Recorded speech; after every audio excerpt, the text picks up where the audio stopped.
Welcome, everybody. Thank you for being here. I am 4x4. That is RMC. And today we've got Red versus Loud in the upper bracket finals. Yep, the upper bracket finals. Yep. And what a weird world we're in, 4x4. Yeah, exactly how everyone predicted. And also exactly how everyone predicted. Let's just not beat around the bush because we recorded Gringos Liberados before the Mongo news. He's no longer on Loud. It is Envy stepping in. RMC. Holy moly. I mean, let's start with okay. Our wonderful producer Rose actually has Envy in a Loud jersey on your screen. So that is more than most people will get you. So shout out to Rose. But RMC, dude, wow. We are here. And now, aside from Macau, every single member of INTZ 2020 has played for Loud.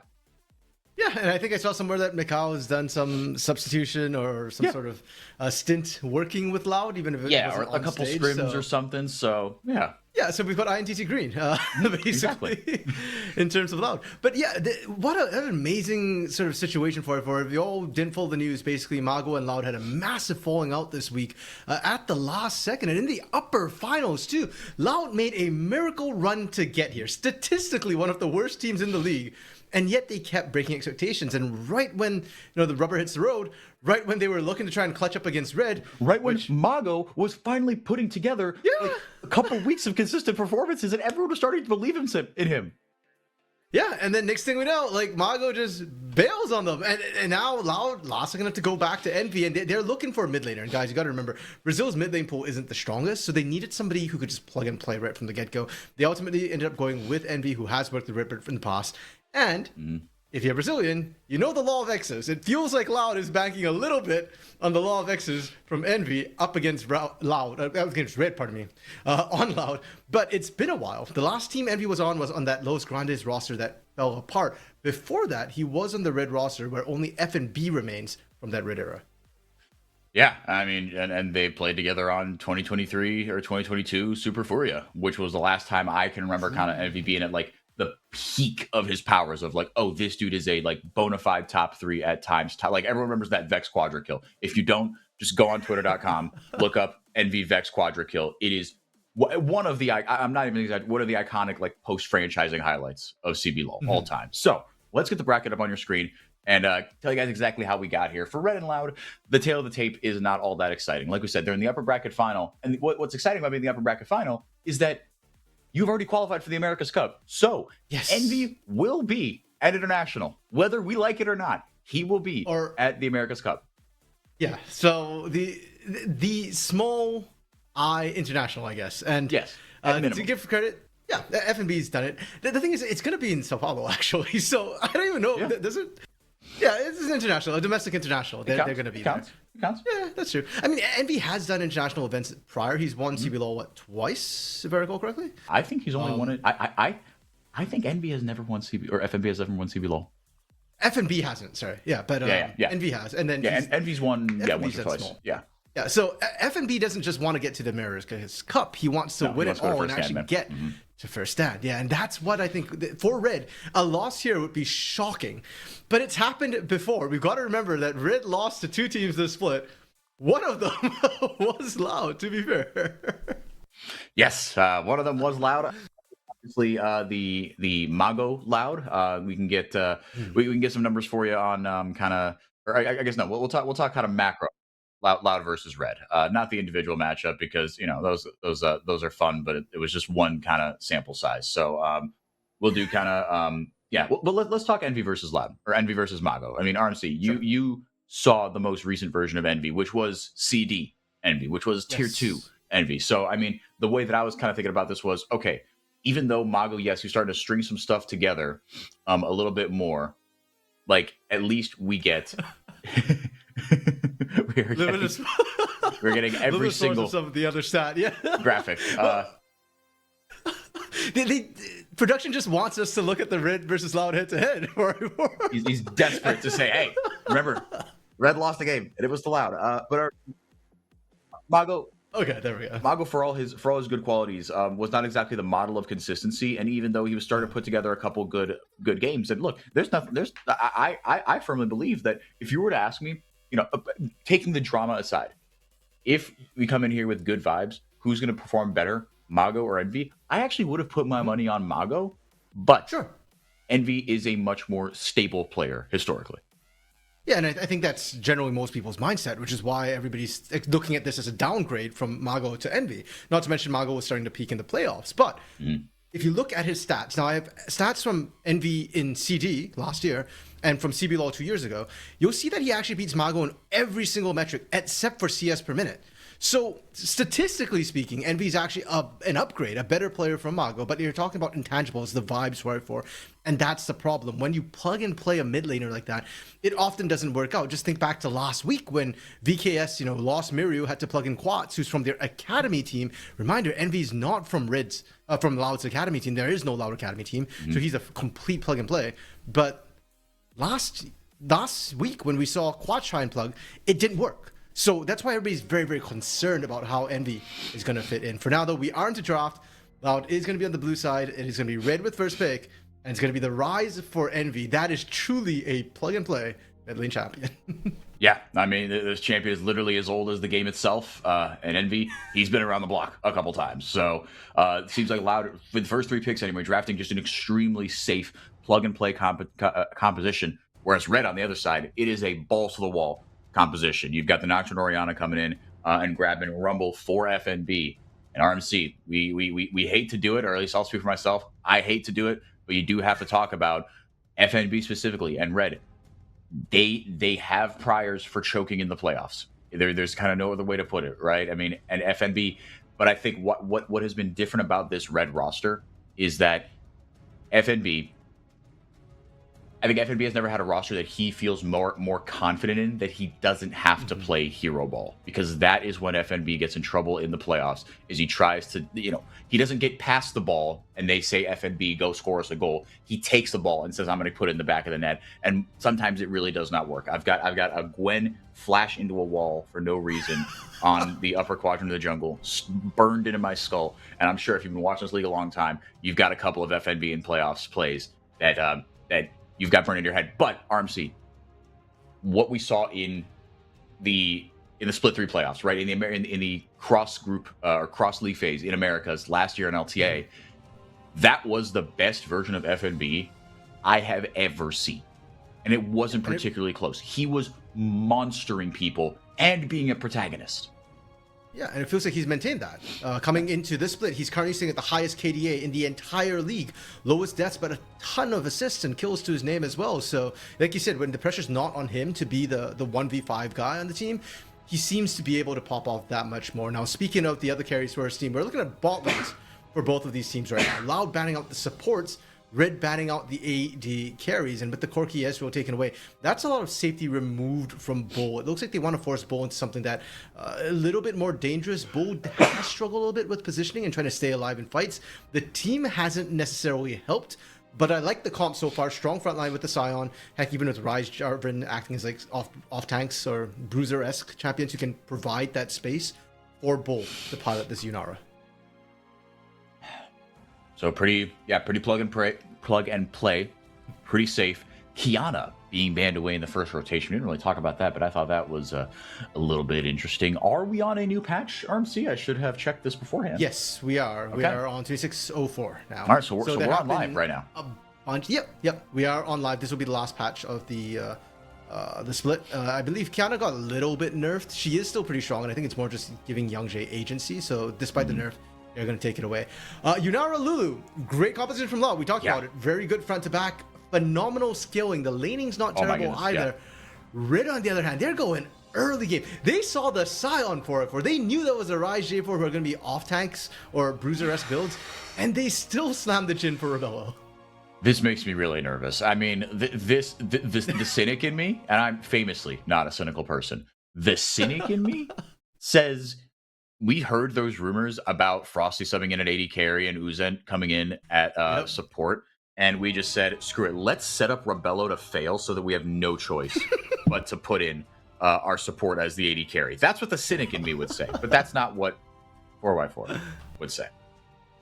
Okay, then what does 4x4 say? 4x4 says this is still really risky, man. I mean, look, Red are the better team. I mean, if you ask me for like a prediction, let's say, I'd say Red 3-1, These two teams are not breathing the same oxygen. But Loud will punish you if you make mistakes. You don't get here that far by just pure vibes and dumb luck. If Red are not on their P's and Q's, if Red leave an opening for Loud, and especially in this game with these two compositions, Loud can win this game. Yeah, I completely agree. And I think back to the loss Red had against Loud in the regular season. Sure, it was a best of one, but right now we're just looking at game one right now. And the way Red lost wasn't that they lost the early game. They had a great early game composition. Thank you, Rose, for your prediction. The 3-0 from our producer there. I wouldn't calling be surprised. it for Red.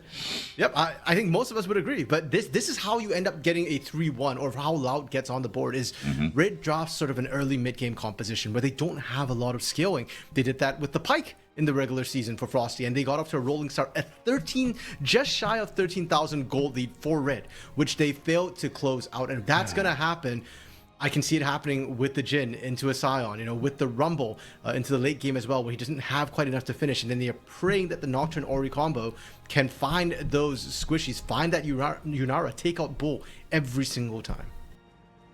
Yeah, and look, as we get into the game here, it's not impossible to get through a Scion if you have a Jhin on your team, because you have a Rumble on your team, right? I mean, you can go Bloodletters, Leandries, right, and just help Kaze rip through that as well, right? But that is not the most kind of effective, optimal version of this composition. I mean, what this composition should do, how Red wants this game to go, is this baby's done in 25 minutes, and we let the broadcasters, go on with the rest of their day, right? But and we got to remember too, Loud seems to have that magic at 28 minutes where they suddenly just come online, the opponent's monitors just shut off, their mice disconnect, their keyboards stop working. Like, if Loud gets to 28 minutes and they're not significantly behind, the game gets a lot tougher for the opponents. Yeah, I mean, look, it's just really gutsy, man. It's a really gutsy draft from Red, and if it was a team kind of better than Loud, I would say borderline disrespectful. But hey, look, Loud, like you said, they still have that sauce after around 20-ish, or after around 20, 25 minutes. Anything you wanted to get into these lanes? There's nothing really kind of to write home on. I think, like you said, the biggest disparity to me within lane exists in the bottom lane. Sure, yeah. And we're actually seeing Bull and Ripbird punished right now with the sort of double range advantage. With the Rakan for Frosty, level 1 is a little bit tough to trade. Now that they've hit level 2, maybe there's a little bit more threat. The immediate engage. Yeah, the Deadly Flourish comes in, and Viper actually have to flash away.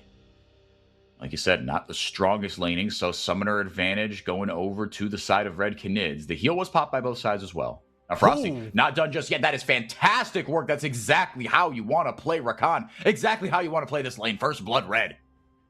Yeah, and off the reload as well. Bull was thinking, okay, usually with Yunara's trade patterns, once the burst comes down, you can try and turn it around, but the reload came through a little bit quicker from Rebello, I think, than expected, and Bull had to back off. For an explosive start for Red, the best you could ask for, and you were the one who pointed out too, bot lane, that's the one lane where you're expecting to see volatility happen, and yeah, this is why there were big question marks of why are we putting Frosty AD carry when he's such a phenomenal support?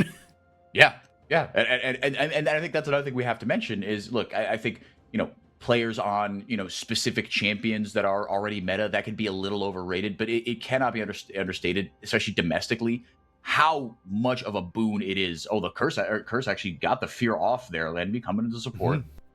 How big of a boon it is to get Frosty on Rakan specifically. This dude is an absolute demon on this champion. Yep, I think I actually picked Frosty on Rakan for my fantasy this week. Fantastic. So I'm really glad we see it in game 1. Envy? Now the Spell Shield coming in, and now getting a flash out of Envy. No one has abandoned it, and now Redbird will be fed to the wolves. It is all falling apart. Oh, Young Jay, you simply must EQ out of there. The root went off, but not a moment too soon. Young Jay will flag him, drag himself to safety. So 500 gold up here for Red in the blink of an eye. And RMC, I mean, between the champions, there is an absolute... A disparity here. Man, they're just not respecting Curse right now. But in terms of, I mean, look, there's a lot of good things to be said about Loud and what they've done. I don't want to take any of that away. And even Redbird, right? For all the criticism he's gotten, outside of lane, he's been fine.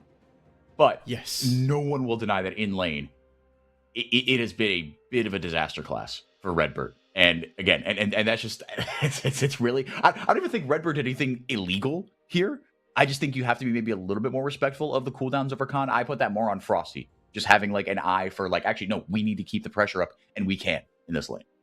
Yeah, and unfortunately for Redbird, he has some laning issues. Like, first blood there was him messing up on his own. He overstepped. He walked up to Rakan at level 2 as a Lulu, blew his cooldowns early, didn't have enough in the tank to deal with it.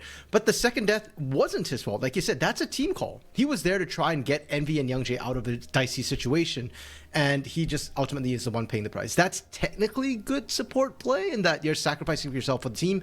But when you're just looking at the post-game score, when you're looking at, the bot lane kind of struggling, unfortunately, a lot of those nuances get lost and a lot of blame just gets assigned on to Redburn. Thankfully for Loud, though, Bo has been able to survive the laning phase very, very well. In general, Redbird roaming out has actually allowed Bo to get an experience lead over Rebello, and because Rebello had to roam out to help out as well. Bo's actually ahead in CS, even though he is down in gold for not getting any kills or assists so far, and I think Loud's okay with that. They don't look to win the early game, they just look to survive the early game, and the solo laners are doing phenomenally right now. Shino was even as actually ahead and pushing in on FNB initially. And Envy in this mid lane. We're used to thinking of Orianna as a more lane dominant champion. Ryze is sort of a lane neutralizer. He gets good shove, but you're not expecting Ryze to get early kills necessarily. Well, Envy's actually shoved out Kaze multiple times, put him under turret, and stopped him from roaming out to help Curse. Yeah, now the Shockwave going to come in here, flashing forward. Will the Realm Warp go off in time? Yes, it will, but not a moment too soon. 84 HP. Envy gets away. No summoners available. Curse had to expend the flash to get that kill down, but Kaze able to get a little bit more of a favorable lane state here. And I love the fact that Curse isn't level 6 yet either. So normally if Nocturne you have to burn the Paranoia to make that gank happen, it's kind of okay actually for the enemy team. They're playing around that ultimate, but now Envy has to be very careful stepping up, pushing up that lane, because Curse is not far away from 6. If you go up, Paranoia is available, expect to get punished. Now, RMC, I have, hold on a second, Deadly Flourish coming out again to root Redbird into place, and now they're just kind of going in there onto Rebello. Frosty, going back defensively here, getting the Q off, getting a little bit more healing down onto his AD carry. RMC, do you think there is enough crowd control for a Rumble comp in this red composition? I would say yes, but like just barely.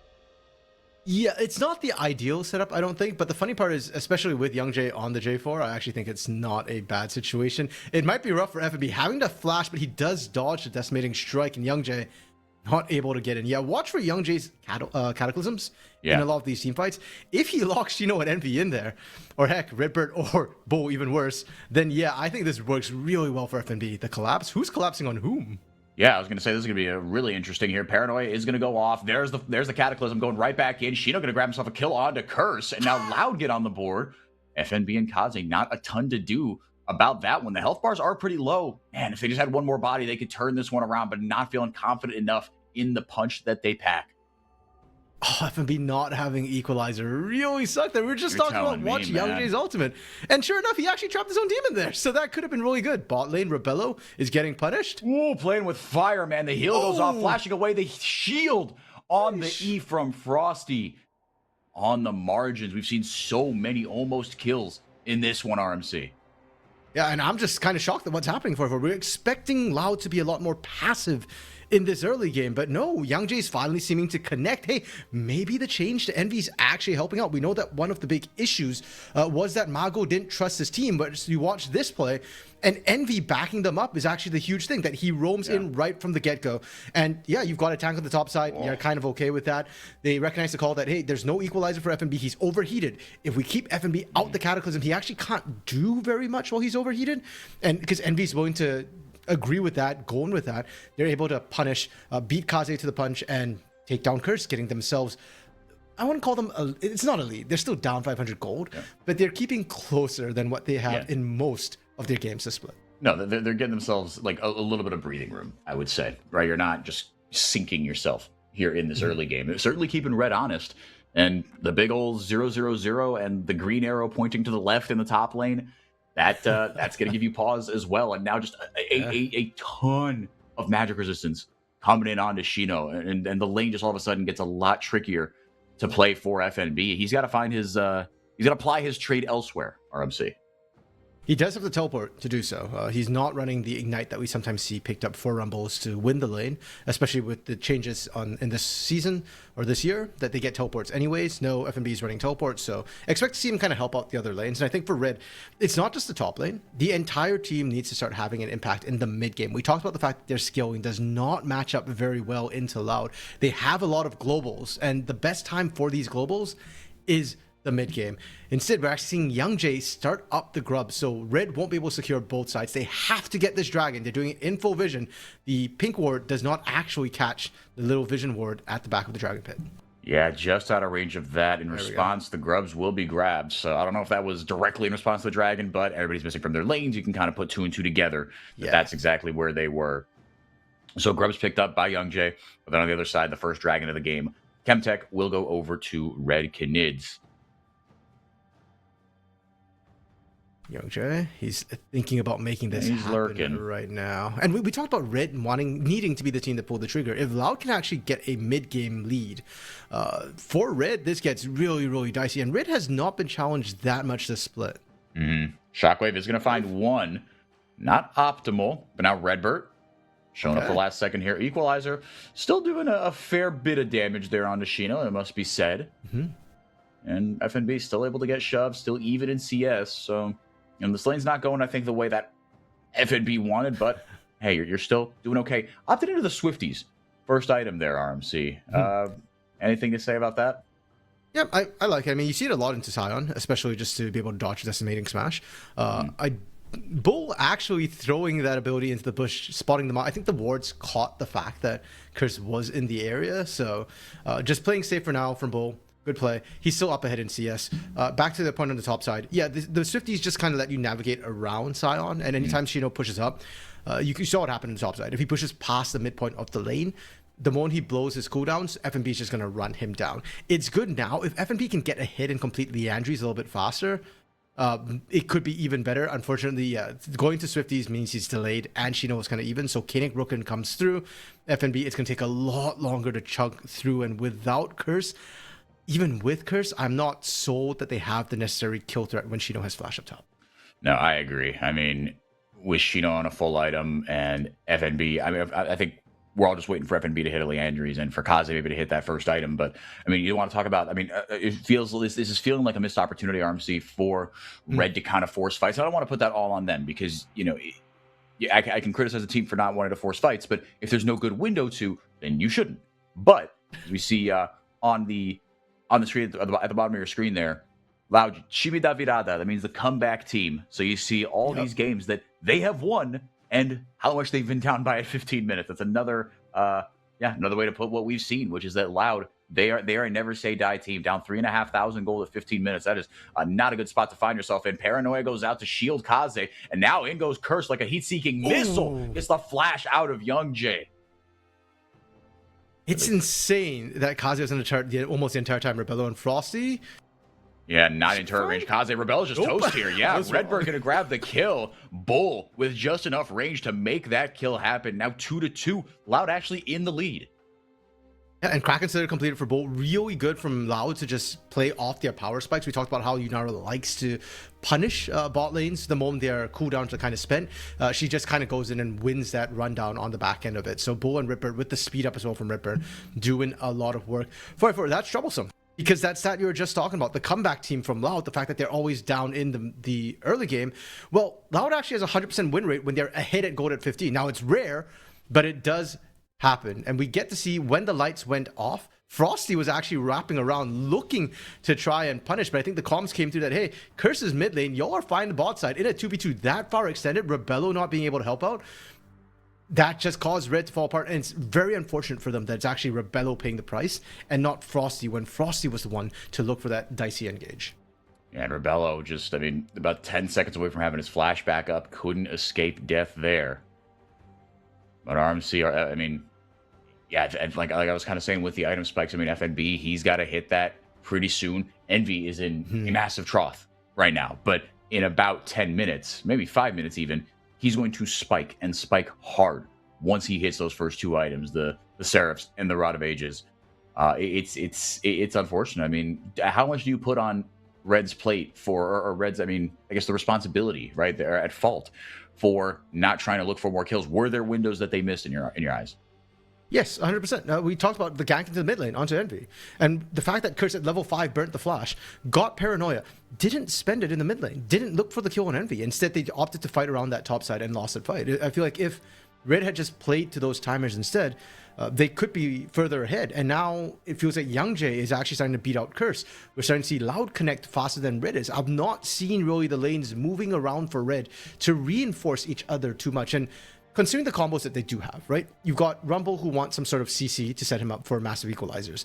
Where's that coming from? It's coming from mid lane, it's coming from bot lane. So either FNB needs to move to them or they need to move to him.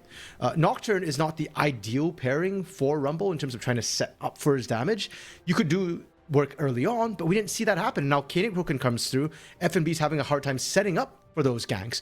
We're also not seeing Curse and Kaze connect. Nocturne, Ori, was it the Noct Wave combo? Is it finally going to go in? There we go. Fantastic. The CC chain is gorgeous, and Curse going to get the kill with the curtain call over the top to help out the damage.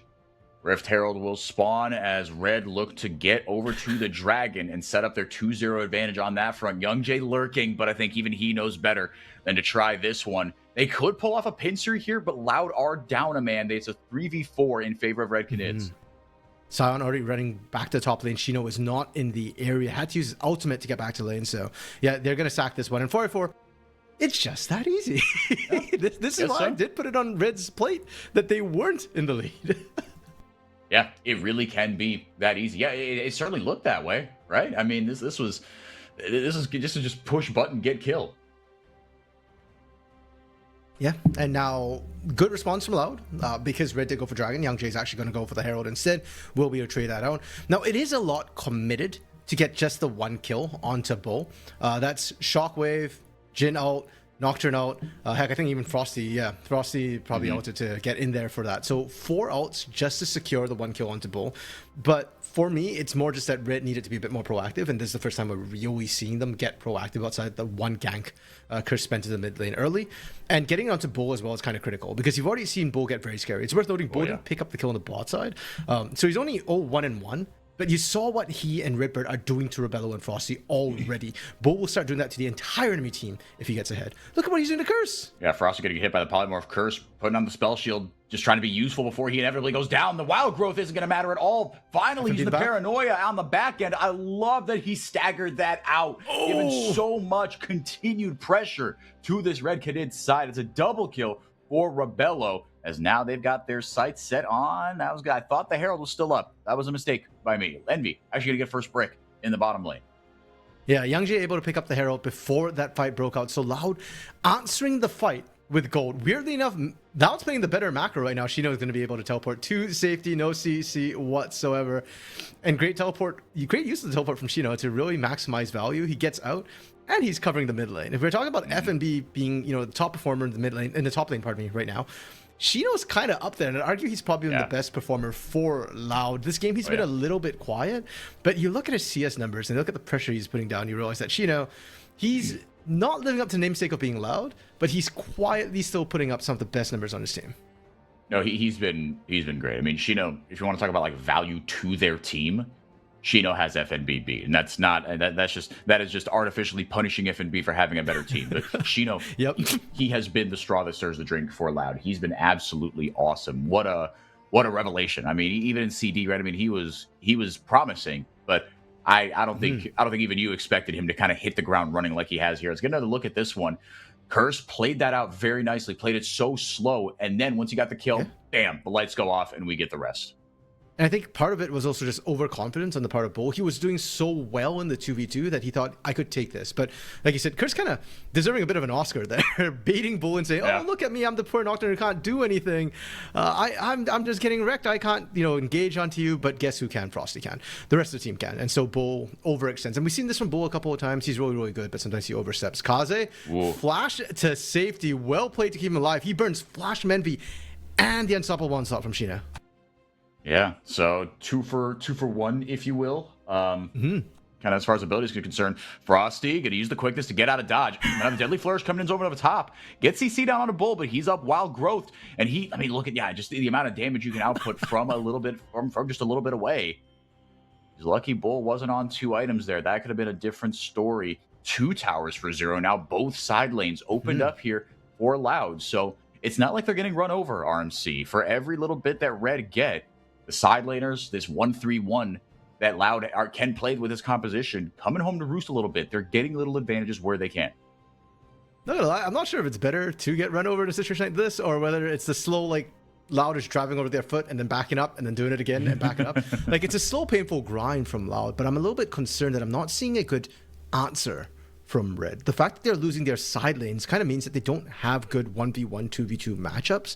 And normally when you've got globals... I don't think they do. I think this is this could get really ugly here, because I would put the 1v1 firmly in the Loud solo laners' favors.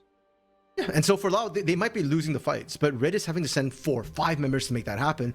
Loud's just grinding away while that's happening on your side lanes. And League of Legends, as much as the kills are fun to watch, it's not actually a game of kills. It's a game of turret taking, of structure taking. You win by taking the Nexus, not by getting a 13,000 gold lead with 20 kill advantage. And right now I'm seeing Loud take these turrets, pressure up, and I'm not seeing Red answer. They have the globals, and normally with globals like Nocturne, the semi-global of the Jhin, you can try and punish these side laners who are split pushing, but I feel like Red's kind of fallen behind on that curve. So while Curse is like ahead in gold, his build is a little bit odd, right? There's no damage here to actually be able to secure kills on the side lane or get enough pressure. He's more of a tank engage, a ball delivery system for Kaze, more of a team fight build from this Nocturne. Yeah, and I mean that abyssal mask, I had to like blink a little bit because it just seems so like it's not a Nocturne item, but like you said, it is just, I'm gonna stay alive long enough and enough damage will go down to where I can spread the magic, the MR shred, right? But I don't dislike it. I think you've got enough damage, and I think honestly, I actually really like this. The more I think about it, Curse, he just got to stay alive, right? He can provide CC. He's there to turn the lights off, like you said, right? If Nocturne can survive more than 1 or 2 kind of spell rotations, great, you've done a good job. And especially when you have this much damage on the kind of flanking you, I have no problem with this. I don't know if they have enough damage for flanking to make the Abyssal Mask work. Like, it's good value for the fact that you've got double AP on your side. It's great setup for Kaze. But you look at the gold leads from the teams, and granted the players can't see this, but the biggest gold lead for Red is in the jungle. And if you're putting it on a tank, that's not the way you snowball games. That's the way you shut games out when you're ahead. You're not ahead enough to actually do that and hope to get the game. You saw what they did to Shino. Nothing. Right, the fact that Frosty and FNB just got to get free poke onto Shino, and Shino's health is still full, tells me that there's not enough damage here, and Rebello's not going to be the one doing the work. So, great, you've got a team fight build. Can you actually win the team fight? Yeah. Can your carries do enough? Well, and that's what's going to be interesting, right? Is do they choose to target the tank, or do they just kind of try to go around him? That is a ton of damage coming in from Loud. Envy just takes a third of everyone's health bars. FNB not willing to go in, and actually Loud going to walk away with the dragon. So another notch on their bedpost. That's not what that metaphor has different meanings. I'm sorry. poor choice of words. Well, somebody's taken, somebody's receiving. Right there, you can see Shino. That's the concern we had when we already saw Shino step up against FNB. Now we saw Shino hold up the entirety of Red, pretty much solo. Yeah, granted, Young Jay took a little bit of damage in the back end. He was going in for smiting, so he was not even concerned about the fight. And Shino was able to stall out. And that was with Rebello kind of in there. Rebello, by the way, with the Infinity Edge and Collector. Great. What he's going to do to Bull and Redbird is unspeakable, but he's not going to get to do that to Bull and Redbird. He's got to do that to Shino, and Shino hasn't even started building his tank armor items yet. He's just mostly magic resist at this point. Yeah. I mean, he's got a little bit, there. But yeah, the shred has come through. Red finally get their first tower of the game at 23 minutes. But I think that's what's kind of going to be interesting. I just think, Red. I mean, to your point, RMC, you still got to get through this Scion, and Red's only path to not their only path, but the game gets a lot easier if they can like turn off the lights and just kind of go around Scion, right? Or do stuff like this. Okay, you burn the flash on the J4. Okay, great. I'll take that. With Hexplate, your ult's going to be up in 2 to 3 seconds. Yeah, and there's no real objective. Like there is Baron that they're looking at, but we're fairly early on in the game. Yeah. We've seen in the CBLOL Cup a lot of teams throw trying to take an early Baron. So yeah, you're right. Like that ultimate, great use of it. to burn the flash. Burning onto Youngjae is kind of good, but Youngjae is starting to get a little bit tanky. That might be an issue as well. It feels like just Curse and Kaze have to immediately blow up Bull. And I'm actually looking more at Kaze to do that, and I fear that Kaze doesn't have enough damage. Look at Shino, man. He didn't even shield. Yeah, no, he's just getting tickled. This could get dicey. RMC. These team fights could get really ugly. Shino's just becoming a raid boss, and like not even by doing anything extraordinary, right? It's just into this composition at this stage of the game. Yeah. This is just kind of what happens. And I just wonder if this is, Red getting a little bit overconfident. We have to remember the last time these two teams met up was when we got the, at this point, infamous sort of talkers disappointed father lecture, right? Where he said that, yeah, you guys are not respecting your opponents. You guys are just messing around. You're playing too much. But this is draft. Talkers was there when they drafted this. And that's why I've got huge questions. I didn't like the draft. Like I said, I think Loud drafted phenomenally. But Red didn't even execute the draft the way it's meant to do. They're diving the turret to try and make this happen. Now, they got the flash out of Bull, but the wild growth goes out onto him as well. You can see how low that cooldown is. So flash for flash, because Curse used his. Ult for ult. Wild growth for paranoia. Not out of the woods just yet. But still, yeah, you see just how hard it is for Red to find an entry here, right? You've got a couple of kind of almosts here, and you're chipping away at some of the tools that Loud have, but the timbre of the team fights has not changed for me. I mean, the shockwave is down, the curtain call is down, the quickness is down. So all these tools for Red to start off a fight and to kick this off here on this Baron, even though Loud are distracted, it's still a tough place for Red to be. I think the only kind of saving grace here is that everyone's grouped up, so FNB maybe's got a good equalizer here. Curtain call goes out, Cataclysm on the other end. Baron's taken pretty low, Envy being chased completely off the fight. Up into the air goes Shino, and Kaze able to get the kill down, and Baron goes over too Loud. But now they are the ones on the run. FNB feeling really good about things right now. Frosty just trying to lay down some CC, Bull taken out of the fight. Redbird has to flash away. Red have enough firepower with the assist from Baron. They surrender the neutral objective, but get 3 kills on the back of it. Bull should be able to get away. FNB just tickling with the fire, but the empowered recall gets Bull to safety. And for Loud, honestly, they kind of snatched, I don't want to call it victory, but salvation maybe from the jaws of absolute defeat if they lost Bull on that. If Shino is the only member with Baron, things get really bad for Loud, and Red looking for the turn. But Red, man, I don't know if that's the right call. Like they were more, the call was made to try and win the fight after the Baron. They wanted the kills more than they wanted the Baron itself. The fact that Shino was the one to secure the Baron, I think kind of tells you how messy that situation was, where neither jungler was able to actually secure that smite. And throughout this, I was waiting. I was like, FNB, equalizer. You need to do it now. But instead he holds it. They're trying to force out Envy, and they're doing it because they want all of Loud to really be core out. Now watch the junglers. Both of them are right by the Baron.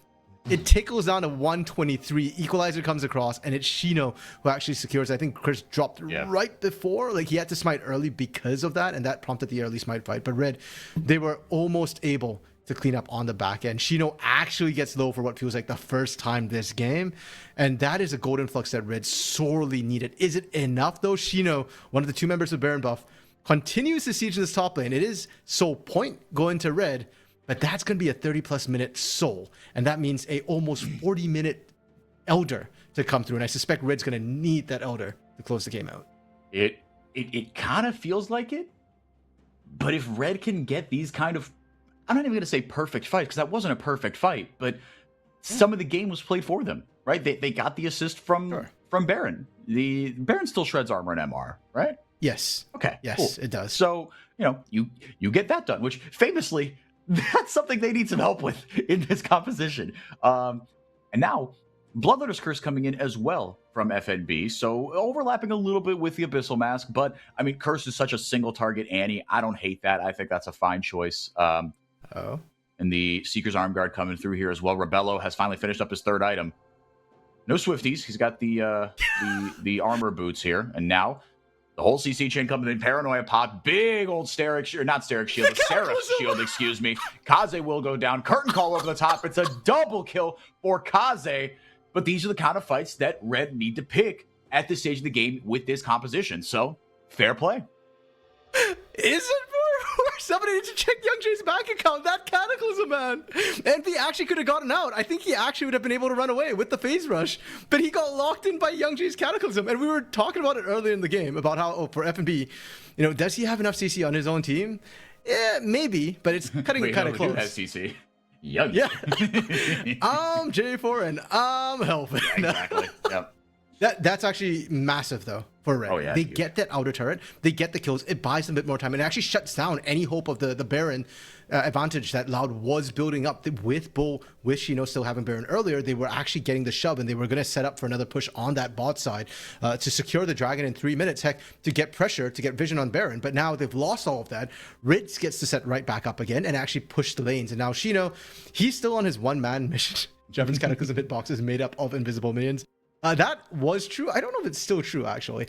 Oh, I thought that was a joke. I didn't know that. That's really funny. Yeah, at one point, all terrain, like Anivia walls, was also minions. Ah, yeah. So they were just reskin like minions. Yeah, you just stand in the line, like, and then we just put on the ice cosplay. Yeah, that's really funny. Does Anivia's wall still do, like, what was it, 1 true damage to register as an assist, or have we advanced as a civilization beyond the need for that? It definitely still gives the assist, so I'm assuming it does do the damage. Okay, cool. Now that we got that settled, no objectives to fight over just yet. But like we said, Red do have soul point. And I wonder how much. I mean, look, every little bit helps, right? You get 2 ocean dragons plus an ocean soul. That'll certainly help Red out. But if we get to the point where Loud starts stacking these ocean dragons on top of each other, wow, that could get. Shino doesn't die. Yeah, exactly. Shino is just full raid boss. And the lead, we got to say, RMC, it feels like Red have kind of blown it open. It's only 2,500 at 30 minutes. This is not a big lead. I would say this barely qualifies as a significant lead. Yeah, it's probably one of the smaller leads that Red has actually managed to accrue as a team. In fact, for Red, their average gold difference at 15 is 1,536. We are now double that time at 30 minutes. And the gold usually accelerates, if anything. So yeah, Red is definitely struggling in this game. It's really funny because you look at the gold graph and you'd still say that, oh, Red is in control. They've been winning this game. Right, but if you've been watching this game, technically, yeah. But Redbird has to ult himself. Fantastic deadly flourish, rips the curtain call just to be safe. That is another kill that goes over to Rebello. So little by little, I mean, Loud just getting picked off by Red, and just all right. Here's 500 more gold. Here's 500 more gold. So allowing Red to extend this lead, Frosty just playing really far forward and allows him to do stuff like that. The ball delivery system works out fantastically. FNB rips through him. Kaze's got a death cap, and it's Young Jay's problem. And it was already a problem when Ripper went down. Guys, our support is dead as Baron is about to spawn. We don't have the vision wards. We don't have the control wards to be able to play this. But for Young Jay to go down 4-4, that is a free Baron being gifted over to Red. And I feel for Envy and Shino right now. We felt for Shino all split long. We talked about how Shino has had arguably the most impact of any top laner in the league for his team. Well, he's still trying to do that split push. Envy subbing in for Mago, he's still winning out on the split push. But his team is low-key trolling. Now, Red with the reset, Soul coming up in 10 seconds. Red actually with a very awkward base timing. They're not going to be able to capitalize on Baron. And Loud might be able to stall out a Dragon. Shino is still a raid boss. That is 1, 2, 3, 4, 5, 6, 7,000 something health. That is a lot. This is not ARAM Mayhem. This is just good old-fashioned a metric brick ton of health. And with the shielding from the Lulu, with the Kanik Rooker and over the top as well. That is a ton. And they just go around him. They just go around him, but did Curse go in too far? Redbird has gone a little low, and now he will go down, but Bull just ripping through them like Yunara does. Shino finally went down somehow, some way. And even more surprisingly, everyone on Red is still alive. Curse and Frosty went in. Curse and Frosty got out.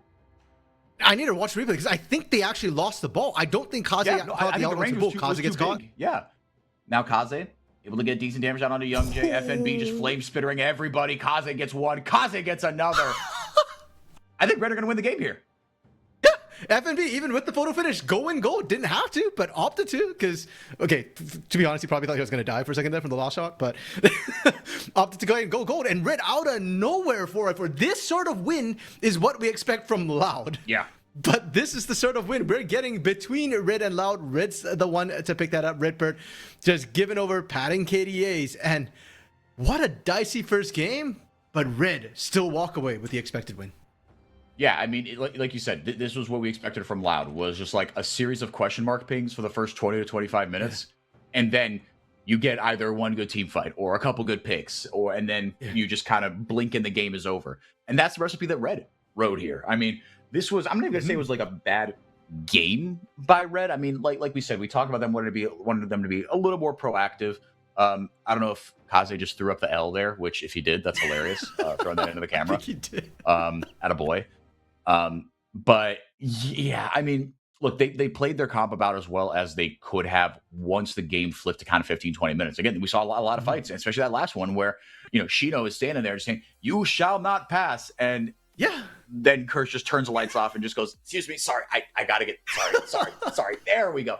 And just rips right through everybody. And look, when you have a Nocturne and a Rakan, you can clear the screen in 2 seconds flat. So that is something they did do, right? You have to keep, like you were saying, RMC, in that last fight, you have to stay close enough to where the ball can do a little bit of work, because also Kirsch built no damage, right? He was just a tank. It's just, okay, the ball delivery system is going to be a little more durable. That is what he was building. But it all worked out. And look, FNB, right? He actually his angles and the way he was kind of getting into fights was actually pretty good. Maybe not on that last one specifically, because he was kind of playing a little more front to back. But I mean, look, but when the team is split apart like that, because that's another thing. When Loud were able to stay as 5, the fight generally went okay with them. But I can't remember a single time where that happened, aside from like around the second dragon, kind of, and they didn't even get off like a kill off that, because like off the Baron, right? Envy was on the other side of the map, right? And the fight got very split, and Doom was just like, or his Curse was just, okay, I'm gonna survive. I've gapped a lot, RMC. That's not how I expected that to go. That was not great League of Legends, but a win is a win. It's very Brazilian League of Legends, and the CBLOL diff is back. And there is a lot to unpack, because it felt like everything just kind of happened in that last series of plays. And I'd argue, I think everything kind of fell apart when Redbird and Young Jay got caught. Right? We talked about how that was a massive problem. It put Red in a position where they could actually look to get Baron and Dragon. Loud, I feel like the call was made to stall a little bit with Shino, wait for Young Jay to rejoin the team. But Red just willing to pull the trigger. And that was what was missing in the early mid-game, was that willingness to pull the trigger, that proactivity, the early movements and actively looking to find backline that we got to see at the end. And what's scariest to me is that comp 4-4 at 30 plus minutes when you're behind or you're only ahead by 1,000 gold should not have worked. The fact that Red made it work means that if they actually dropped a good composition into Loud, one that actually counters what Loud wants to do, and we know Talkers and Belzy are very good at that, well, then how are Loud supposed to come back into the game? Like, they had a good early game, but they've lost the late game magic. Maybe Mago was the late game magic. And to be honest, it didn't feel like it. It felt more like Young Jay, Bull, and Shino, but they certainly didn't have the late game magic this game.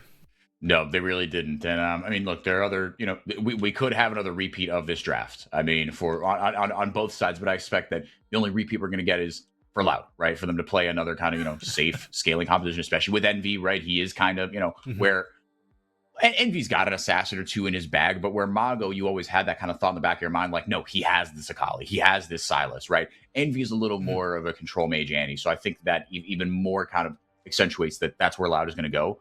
But what I don't expect is for Red to shoot themselves in the foot like that again. So, but hey, as Vin Diesel said, you are in Brazil, so anything can happen. We're going to take it to a quick break. When we come back, game 2, Loud versus Red. Don't go anywhere.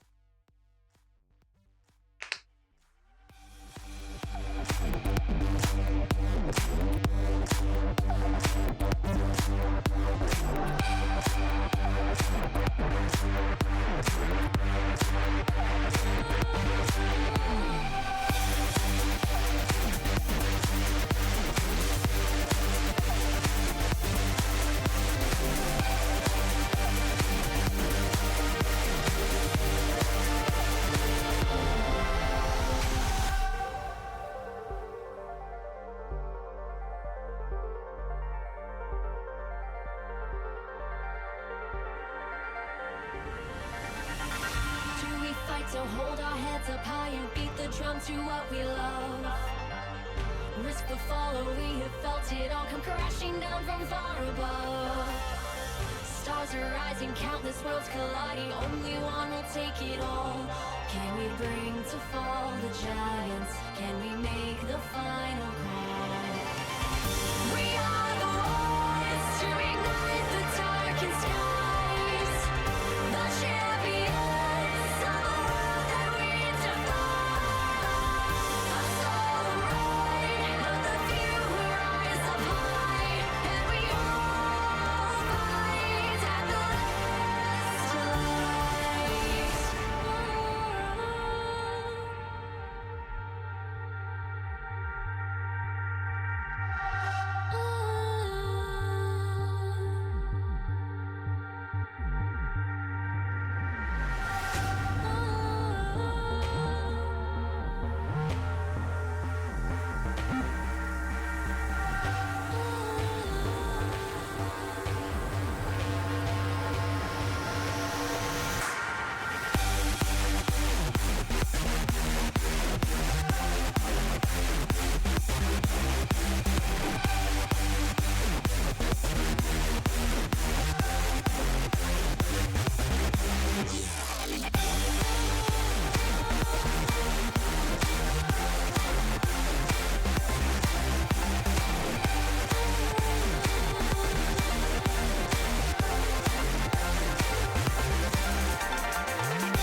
Welcome back, everybody. 4x4 RMC for Loud versus Red Game 2. By hook or by crook, Red won that game. Man, it looked more like you said at RMC. It looked more like a Loud victory than a Red victory in the sense that that's how they win. But this is how I win. Someone said that. Was that the guy in Uncut Gems, Andy Sandler? I don't know. Chat, let me know. If it was, great. That's a great movie. But RMC, we don't expect the draft to be the same, right? Like we kind of talked about, this was not when Loud beat Red. Actually, we do have a graphic on that. The very little head-to-head we have between these two teams, we do have. But it was Red playing kind of disrespectfully, right? Like you saw that famous clip. Talker's got the hairdryer out and just roasted his team. Just really dug into them for not taking the game seriously, not taking their opponents seriously. But that's kind of what felt like happened. Almost the opposite way. And also, the draft really didn't help things out, like you said, RMC. What do you want to see differently as far as draft is concerned for Red Canids? Because to be fair to them, if there's a team that can run over Loud in the early game, it should be Red. They're not like the early game team this split, but they have a good enough early game to where they should be able to take advantage of it. Yeah, they're the third best team at early games, and it's not that far from second place either. It's only just a couple hundred gold. So, yeah, 100% they are a really solid early game team, but I felt like they over-index into the early game. And what I really want to see from them is to not self-counterpick your own team. Like, when you see a sign on the other side, please do not pick Jin. Do not pick, like, Misfortune, things that are just going to struggle into it. The Renekton first pick coming through. So, it's worth noting, first of all, that, of course, now we've got side selected separate from first pick, and it is actually Loud opting for counter pick. They opted for second pick, and Red opted for blue side. Kind of a weird choice there. Our producer's having some fun. INTZ Green has opted for Gnar and Ezreal to try and answer. So Gnar Renekton, very, very common sort of handshake top lanes. It does mean, though, that I'd like to see a little bit more consistent engage from INTZ Green over there. And Ezreal, being very safe, doesn't have to rely too much on the front line, so you're not too worried about the Gnar rage bar and whether or not Shino can pull it off. Yeah, but like you said, RMC, it is a very telegraphed engage from Gnar, right? You see the rage bar go up, you know that you've got to get away. Otherwise, you're just a little guy. You're just a little friend. On the other side, though, I really hope we get Sylas from Kaze, but we'll even for Kaze to blind Sylas would be very brave. But Renekton for FNB, right? We've seen this dude play this champion a ton. Talia will be locked in here for Kaze. So, again, nothing crazy about this composition right now. Pretty just strong meta champions. The Renekton, not the strongest, but I trust FNB on this champion. I actually found it kind of weird that they banned Mbessa and then picked the Renekton. Mbessa did get nerfed in the jungle a little bit. She can still go in the jungle, but it was more like one of the counters to Mbessa, one of the hard counters to Mbessa in lane is Renekton. So I'm a little bit surprised that they went with the Renekton, chose to ban the Mbessa, and then, we got what we got. Red, though, we said we want to see some changes from them. I think their draft so far is incredibly meta, very, very vanilla. Which is not bad. Vanilla is a very good flavor. It's used in lots of things for a reason. No real weaknesses to exploit. Loud, on the other hand, they're building themselves actually pretty decent front line with the Xin Zhao. I'm a little bit surprised to see the Xin Zhao. So far, Xin Zhao, I don't feel like answers the Talia or Renekton or Vi very well. It's more of a pick when you see hyper carries on the other side, range champions that you want to kind of avoid or not have to team fight through. And we haven't seen that from Red. And with the composition they already have, without a true tank on the side of Loud, this is when you can start picking things that build lethality in the bot lane. Things like Jin, which was already kind of used up, or more early game oriented picks like Lucian, who can play inside the Crescent Guard range and still be comfortable with it. Nico banned away the Ahri, taken away from Envy as well. Yeah, I mean, I don't know. I mean, you've got you got the Renekton diving at you. You've got the Vi diving at you. I mean, the Crescent Guard, I think, like, as far as kind of anti-engage tools, right? It's all right, right? The Gnar bar can be an anti-engage. Aurora will be locked in here. I like the Ezreal to play from range. So a bit of an interesting composition here, cooked up for Loud. I can't decide if this is synergistic or anti-synergistic. Yeah, it has a lot of things. It has a lot of self-agency, I guess, for a lot of their picks. A lot of them can do their own things. I kind of raised an eyebrow a little bit with the Aurora because I remember, so I follow CD, and I remember Envy and CD on Flamengo, and he played Aurora a couple of times. I remember him mostly losing with it. So we'll see how it works into the Cilia here. We shall see indeed. Oh, please just go Kai'Sa Nautilus. Come on, man. Let's get some fireworks going. into an Ezreal lane, it's going to be tough, right? In any Ezreal lane, you run into similar problems, right? But What you lack in kind of range or safety, you make up for in just combat power and just raw damage. There we go. So Rebello on the Kaisa, and on the other side, it will be Leona with the Ezreal. So look, better drafts for both sides. It needs to be said. I especially like the Kaisa pickup, not because it just counters the Ezreal, but we're talking about 80 carries who can play inside the Crescent Guard range. Kaisa's one of them, and she can always hop out of Crescent Guard range if she doesn't like sort of the matchups. Now, for Loud, rounding things out with the Leona pick, we wanted some sort of other engage, more consistent engage compared to the Gnar. Leona fits that bill. I just don't know if Loud's composition actually wants to team fight into Rid at all. I think they're more looking for picks with the Leona, with the Gnar, and then with the Aurora to kind of just secure things. They can try and poke a little bit with the Ezreal. Most important to me with the Leona pick, though, is that it's a tank that Redbird is comfortable on. We've already seen Redbird struggle immensely on Enchanters. He's often out of position. Now with Leona, you're never out of position. You're simply looking for the engage. Exactly, which is why I love playing this champion. It is pretty, it is idiot proof. Frosty has a lizard. Yeah. Lizard. Yeah, no, it should be it should be better for Redbird. Look, and look into this lane, right? You can your priority is just stay safe. So yeah, we'll see if Envy and company breaks, like you said, RMC Envy coming in with the Aurora. Last time we saw him play, it wasn't fantastic. Look, I mean, was it more? If you can remember, was it more the laning? Was it more how he played it in the late game and how he navigated the solo lanes, or has too much time passed? Sorry, who are we talking about? Envy on Aurora. Since the beginning of the question. Okay. I thought it Envy in CD. Like the laning was fine. It just felt like more in the mid to late. He was struggling to find the right angles with the team. And to really make the Aurora relevant. And I am a little bit concerned as well, given the composition that we're seeing. Aurora as a champion is actually a champion who doesn't need her team to do too much. She just needs her team to not die while she's looking for those flank angles and looking for those picks. So that's why I kind of said that the composition from Loud has a lot of self-agency, which is kind of good for the team. Whether or not they can survive a snap engage from Red as a whole, I think is the bigger issue. And Red has a lot of snap engage. You've got Kaze with those seismic shoves to flick and find catches that way. You've got Curse who can just press R on pretty much anybody. Yeah. Heck, there's no true tank, so even Xinjiao would melt late enough into the game. Rebello can just go dive into the back line if he ever somehow tags Bull away from the team. And of course, there's a Nautilus, one of the kings of engage in that bot side. That's the big problem for Envy. It's not him, it's the team. Bull playing a little bit forward here, yeah, and even Redbird showed his face. The race to get those wards down in the early game in 2026 is a very fun little mini game that we're playing now. With one spell rotation down, Redbird decides it's time to go in here. Bull, okay, to get decent damage down, all things considered. The heal popped though for Redbird, so able to keep Bull nice and healthy, but that's not going to be available for another minute and another couple minutes ish. Yeah, I'm not sold on that particular engage from Redbird. He actually hesitated when he started getting poked out by Rebello and Frosty before he looked for the counter engage, the turnaround.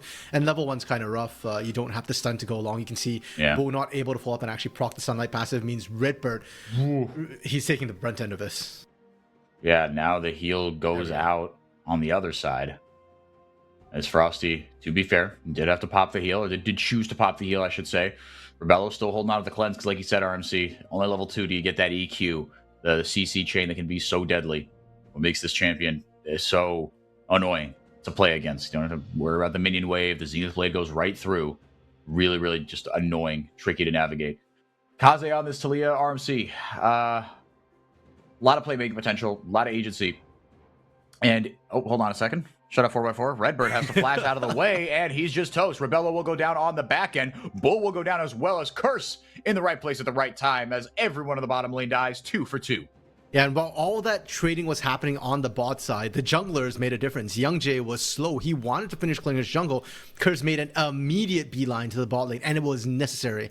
I'm sure they'll show a replay because we actually did end up missing first blood. But Bull picks up both those kills.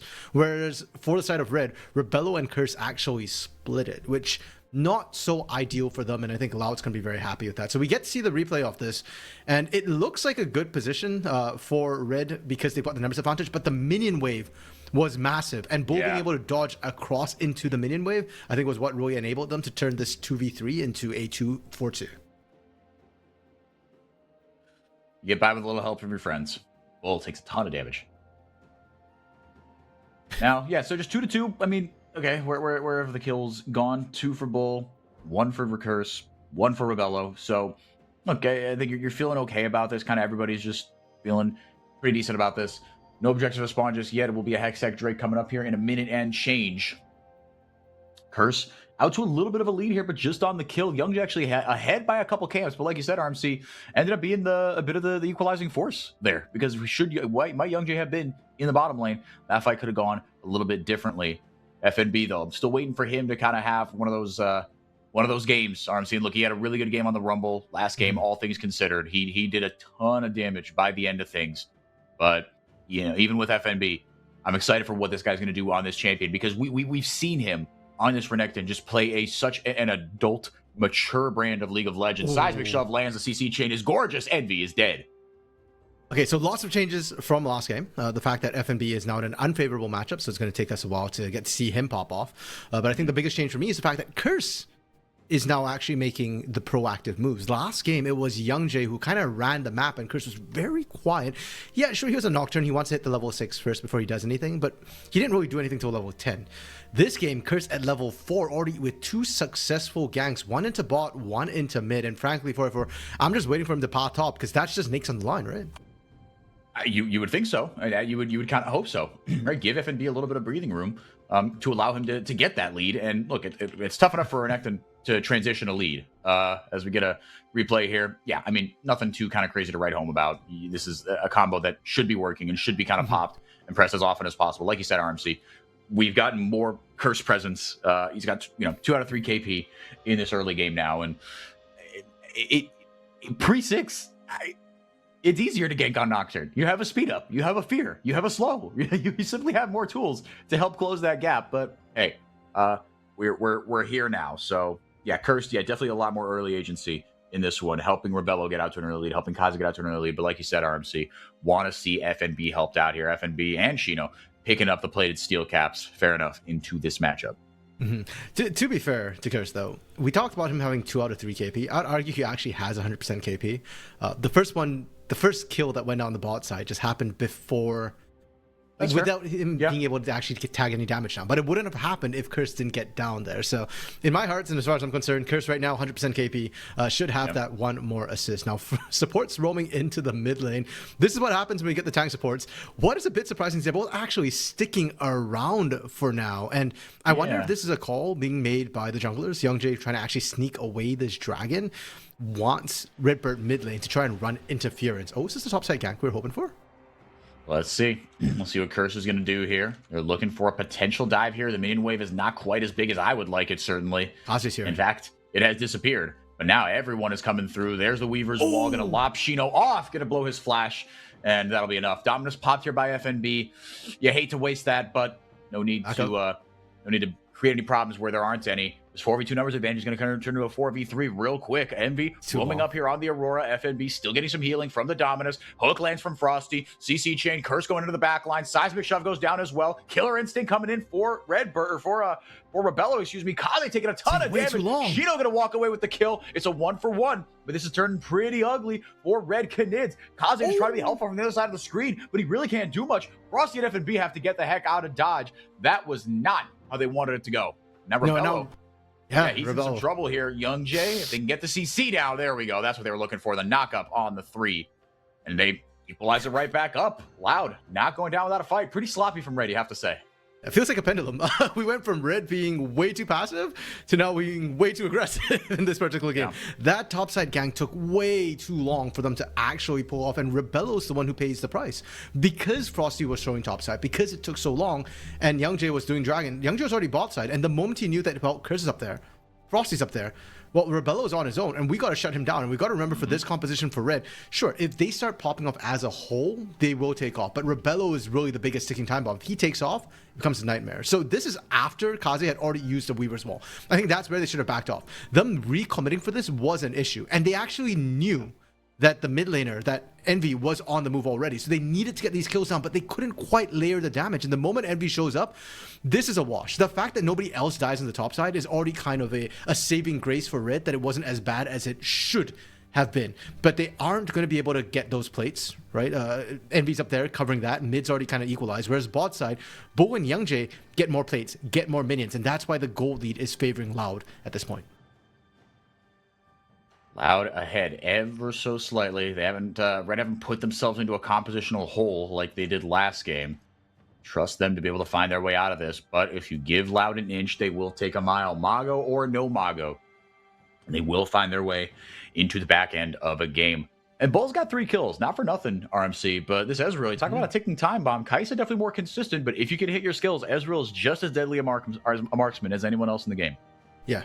Normally, I'd actually kind of favor Ezreal, especially when he's getting this far ahead. The problem is, it feels like this composition from Red is designed to kill Ezreal. So for Bo, getting ahead is a really good start. But he's going to be building a lot of damage. If he survives, he will definitely carry fights. But he's going to spend a lot of the team fights probably just trying to dodge everybody diving in on him. When you've got a Vi who can point and click, when you've got a Kai'Sa who just wants to dive backline, when you've got another point and click depth charge coming through from Frosty. Yeah, all this gold on Bo almost feels like it might be nullified. We'll have to see how Loud actually pilots this. And forever, let's not forget how game 1 went. Bo can get as far ahead as he wants. But if his team starts trolling a little bit in the late game, if Youngjae gets caught out, if Shino or Envy or Redbird die early, it could become a nightmare situation. For now, though, Redbird finding the pick. Goodbye. Solar Flare lasted just long enough. Redbird, gotta give him credit. He nailed that. If that hits the outside of the Solar Flare, Envy survives. Or Kaze survives. Yeah, just give him tanks, man. Like, Redbird's a really good engager. Yep. Hit the nail right on the head with the Solar Flare. The EQ came in over the top. Fed Envy his first kill of the game. He's feeling really good about that. And they extend the lead, RMC, to 1,500 now. Grubbies are up. Being taken there by Xin Zhao.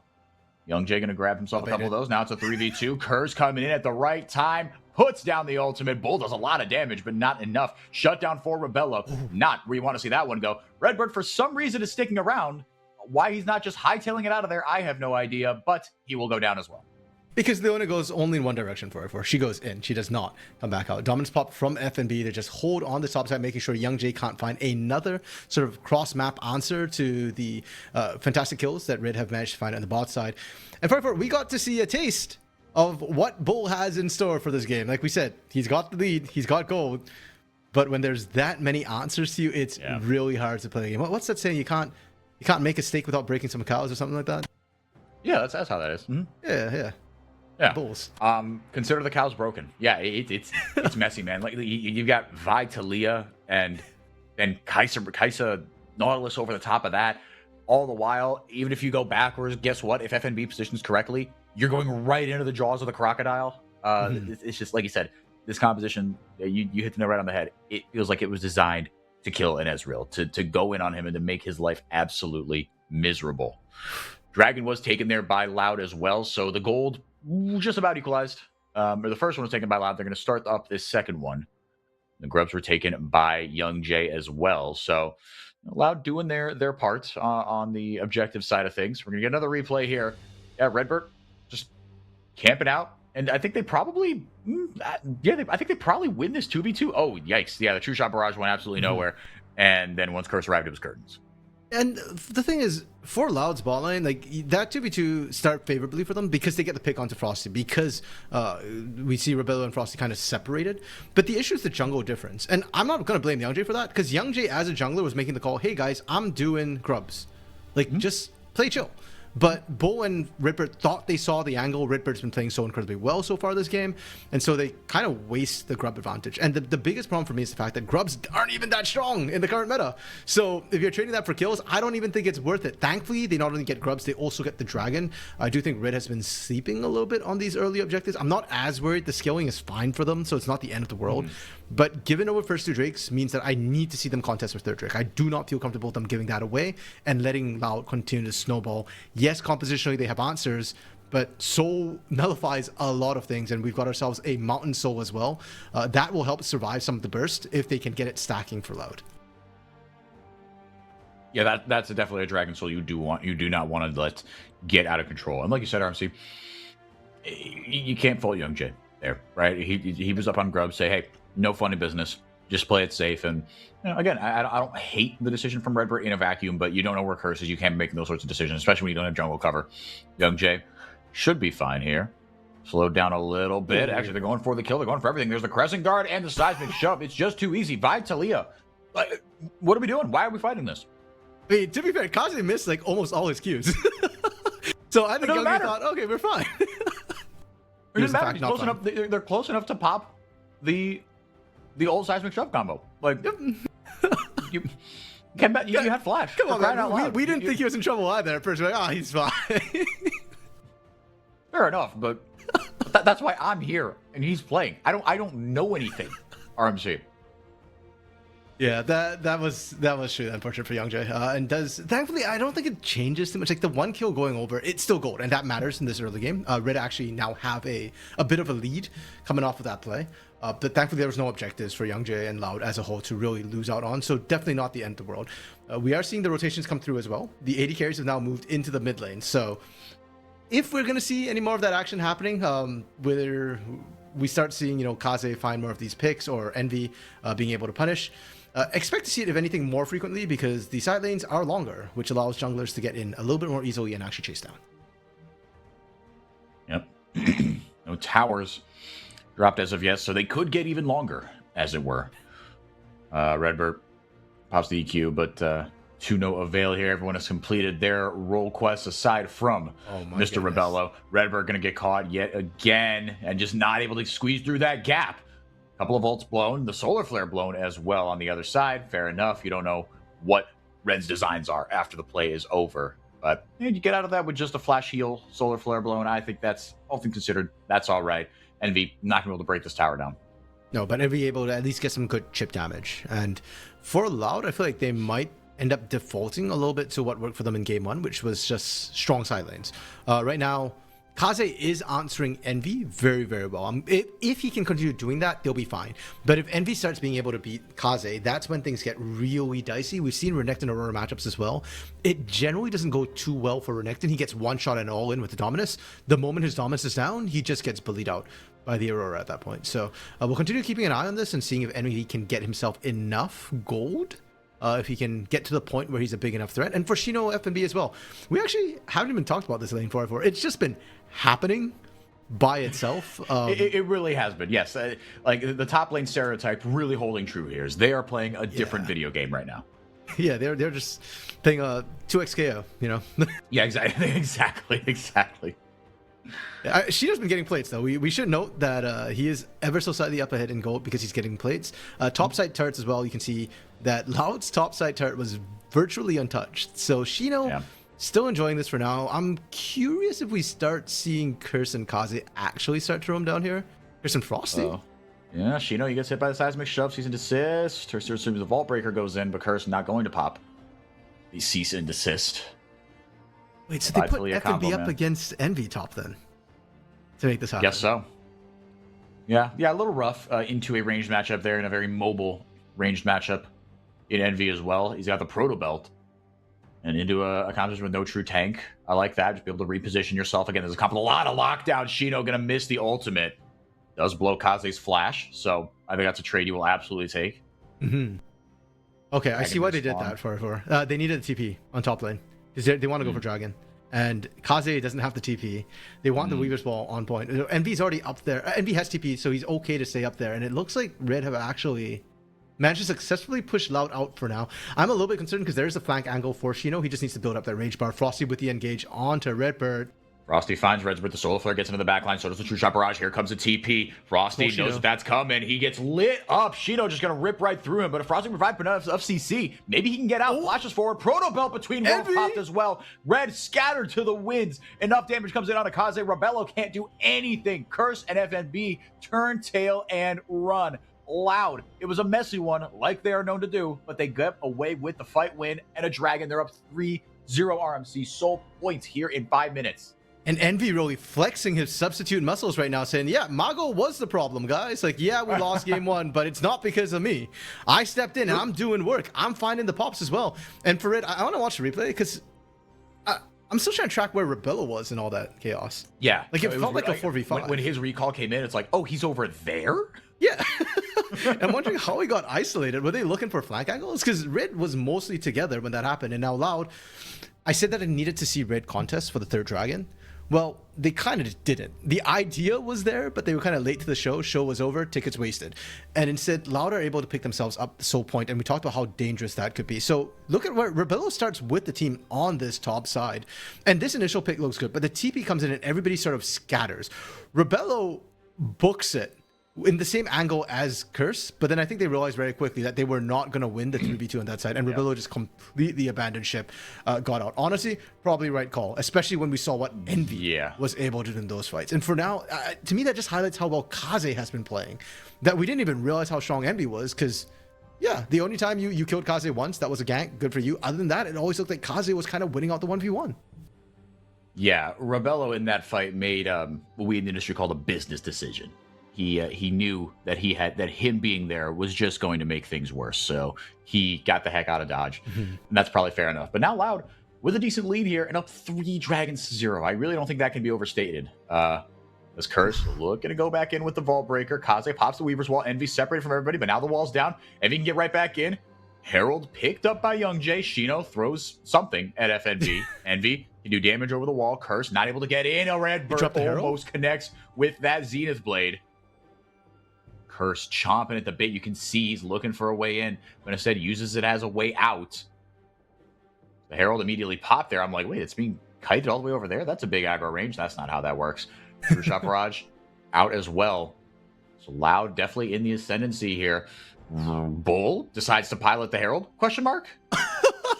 Yeah, he's just trying to... Okay, so that was a really weird situation. Like, I liked everything from Loud right up to the moment they dropped that Herald. Shino? Yeah, Shino might just be toast here. He does go out of Mega.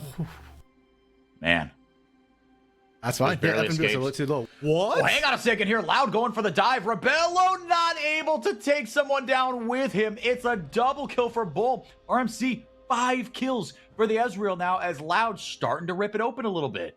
Yeah, and you know, usually the CBLOL observers are absolutely on point. This series, we've missed a lot of kills, and that mid lane baffles me. Like, what happened there? Herald was already down. I was just complaining that I didn't like the Herald play from Loud, the way they dropped it. I thought maybe YoungJ was looking for it to use as an engage tool, but it finds absolutely nothing. Maybe it was all just bait. They were just lulling Red into a full sense of security, because I don't know. Oh no, we've used all our options. I'm helpless.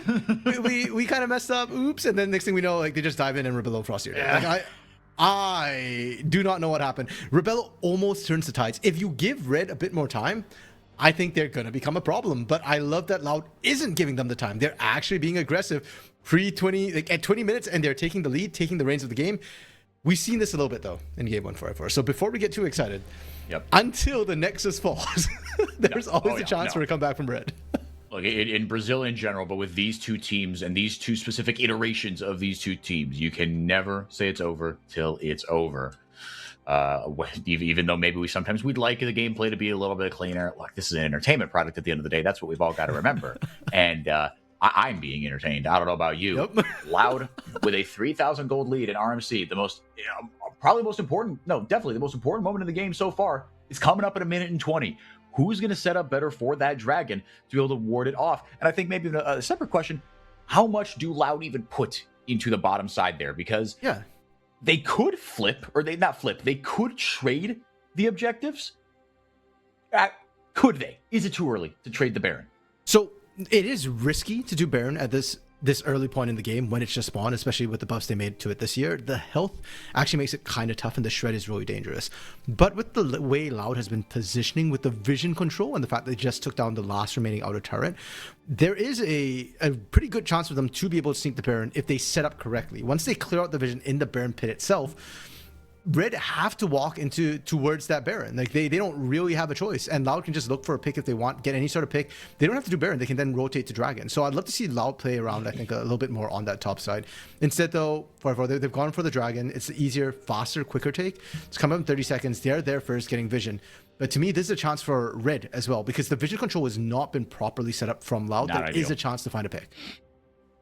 Yeah, both of them kind of went in at the same time. Both separated from the fight. YoungJ trying to buy himself some time with the Crescent Guard. Envy in with the the Proto Belt. Now back out with the ultimate. Or no, that's the issue. The ultimate's still up there. YoungJ taking very, very low. FNB TP's in. He pops the Dominus immediately here. Health bar's very low for Red Canids, but not able to be capitalized upon. So all that bluster kind of for nothing. Loud in the catbird seat to take this dragon. They've got the health bars, but everyone's in the mid lane for some reason. Okay, and Red has just lost all control over the objectives. Are taking way too long. They're trying to double down and say we need to get another kill, but Loud are retreating in good order, and they're not giving Red any sort of entry into this. And I gotta kind of blame what happened with Frosty and Kaze there. It feels like the signals got crossed a little bit.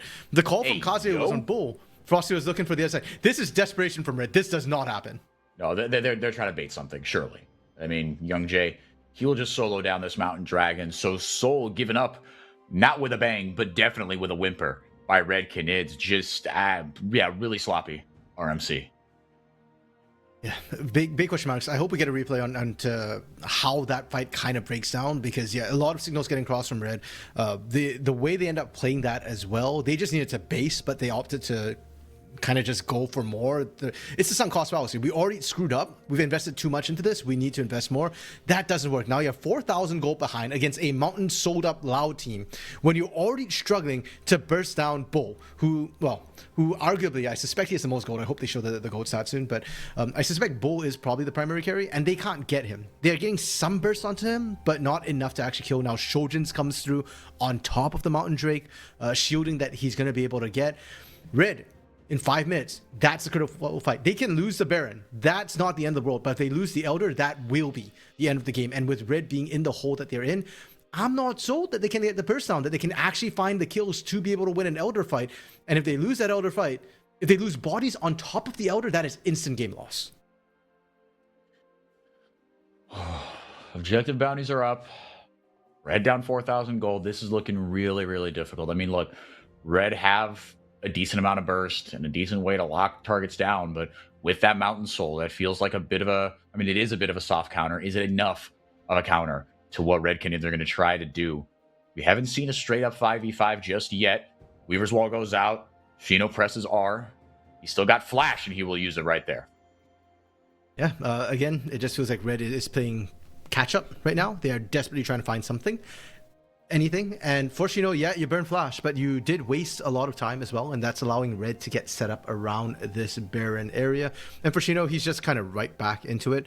He does not have teleport available. Him and F&B are roughly matched, but it is Kaze answering the bot side right now without the Weaver's Wall. So Loud technically have positional advantage. They want to try and play this out.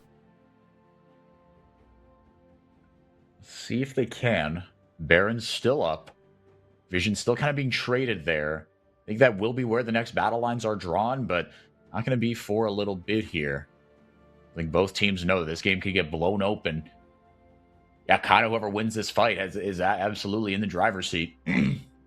Red, if they can win it, get themselves back to maybe more or less even. Loud, if they win this fight, it's really, really dicey all of a sudden. RMC, who's got to be the hero for Red Canids?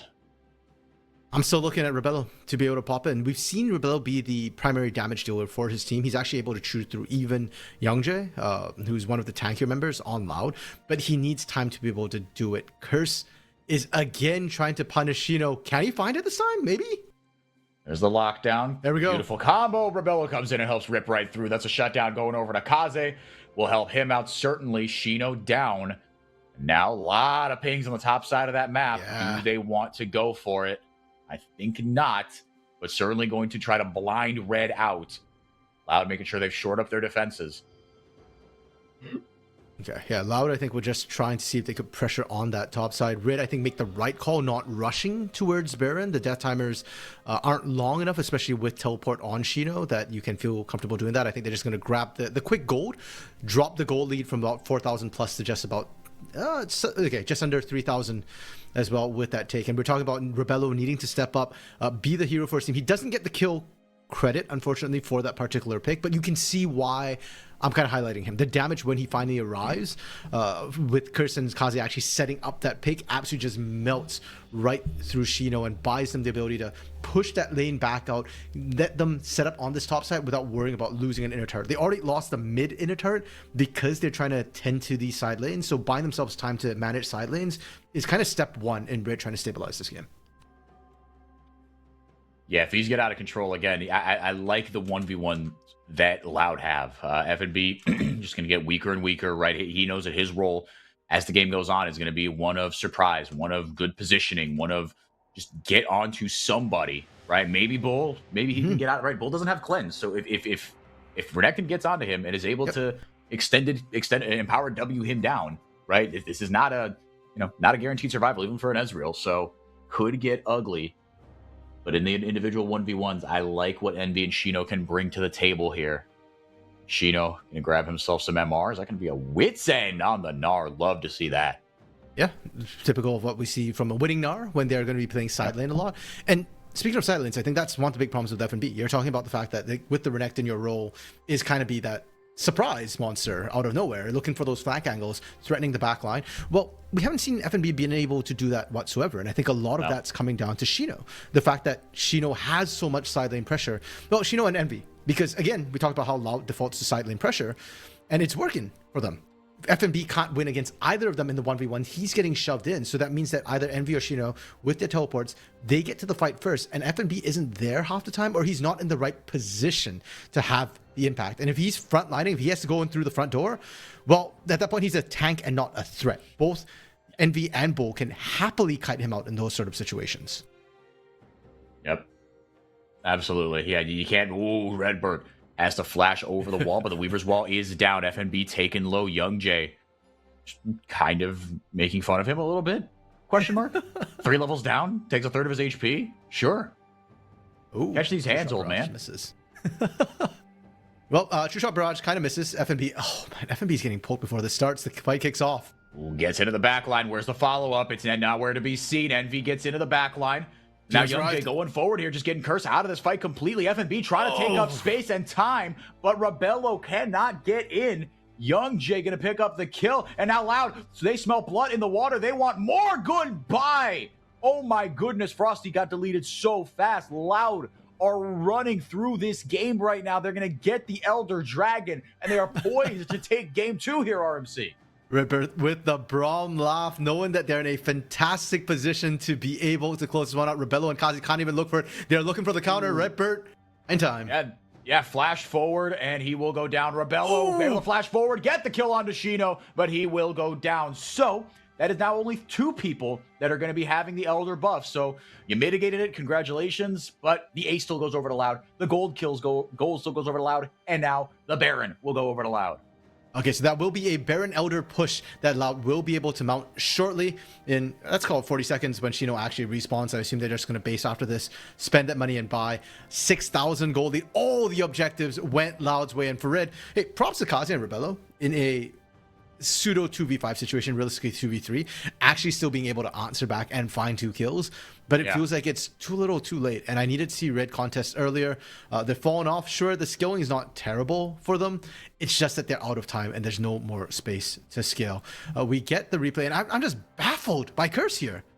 What is this call? He chooses to go in for Bull. And I get that when you're playing a Vi, you don't always get to choose how or where you end up. But that's an Ezreal. You know he's going to pull you away from the team. And even worse was, even if Bull didn't use the Arcane Shift to get further away, and he still has Flash, by the way, so he could have created even more distance, your team was never going to be able to follow up from that position. Your team wasn't even ready to necessarily pull the trigger. It is actually Loud who gets all their members there first. So this is just kind of trying to find the best of a bad situation, and Ripper going in, he knew he was dead anyways. Better that he gets any risk, any threats off the table, full ace, so that the Baron is completely uncontested. I like that call from Ripper. You can see how happy the Loud team is. Raze especially, I think, being fully justified in his decisions, his calls with this team, and Envy slotting in seems to have fixed a lot of that hesitancy we've been seeing in the early game. So far, so good. They look better in the early game, certainly.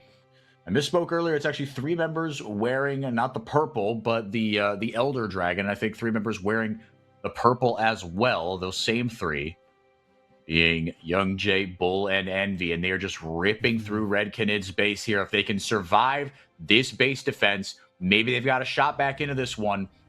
FNB get a TP back, sends a ton of minions into the top wave. He's done his part. Now, got to help his team hold off a really brutal push. Kaze gets deleted. FNB and company are going to need to do an absolute miracle here. Rebello gets into the backline. That's a ton of damage. That should be enough there, but Rebello will get Elder down. FNB next on the menu. Frosty can just watch as his team is slaughtered. Redbird comes through with a massive solar flare to seal the deal for Loud. We've got a tied series. And Loud with the upset, equaling the score to 1-1. And lots of pundits were saying, okay, today's going to be a quick 3-0. They're going to get wiped. We've seen teams try and do last-minute substitutions when everything's falling apart, and it doesn't work, but Loud defies expectations every single time. Loud gave us the first major 4-split dynasty. Loud, this split has made the most comebacks, and now in this series, it feels like Loud is again, I know it's early to call it a comeback, but 1-1 4-4 in their straights against the best team in the league. A huge shocker. Look, I mean, if you were to look, I still think Red are going to win this series, but Loud can absolutely do this. This is not, uncharted territory for them. This is actually probably where they're most comfortable when they are completely counted out, especially this iteration of Loud and Envy. I mean, I don't know if he's kind of playing with house money or not, because I mean, it feels like he, if this stint doesn't work out for him, I'm not gonna say it's tough for him to see him getting another tier 1 opportunity, because I think Envy will forever and ever get another tier 1 opportunity because, like I said, the mid lane talent pool isn't fantastic in Brazil. It was on the backs of guys like Mago, which, oh wait, God knows where he'll end up. He's gonna be playing on some qualified team that you've never heard of in tier 3, trying to get into CD. Man, oh man. No, but Loud, look, they look much more cohesive. They didn't really let Red into this game at all. And this one, I have to put more on Red. Like Loud, what I said in the beginning. If you give Loud an inch, they will take a mile, right? If you make mistakes, Loud are going to punish for all the wrinkles and rough edges around Loud, and there are many for this roster. But if you make a mistake, they will punish you. And that was enough, RMC. This was not a great game from Red Canids, and Loud, they made him pay. And I think Red needs to get into their head. This is not the same Loud they were facing prior to this. They don't have a weak mid lane anymore.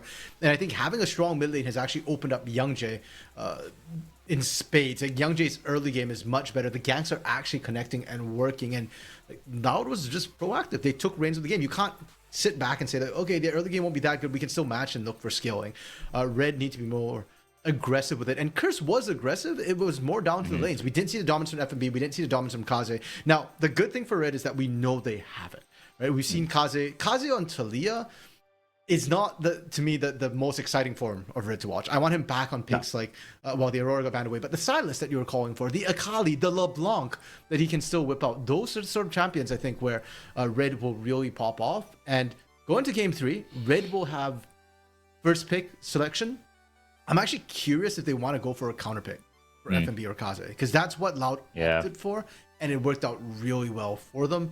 We've been seeing more and more teams actually, as series go on, start to pick counter pick rather than blue side, especially with Fearless.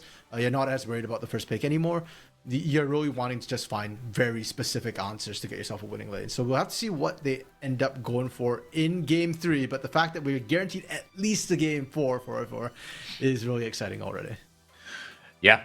And especially for this Loud team. I mean, look, they want more, right? They've got the America's Cup already secured. They're going to play an LCS team or two in a month-ish. But Loud are kind of playing with house money here. Let's see just how far they can take it. We'll be right back. Don't go anywhere. Game 3 on the horizon.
Game 3 on the horizon. We got a best of 3 to decide who goes to the grand finals of the CBLOL Cup and gets to play for the chance to go to first stand.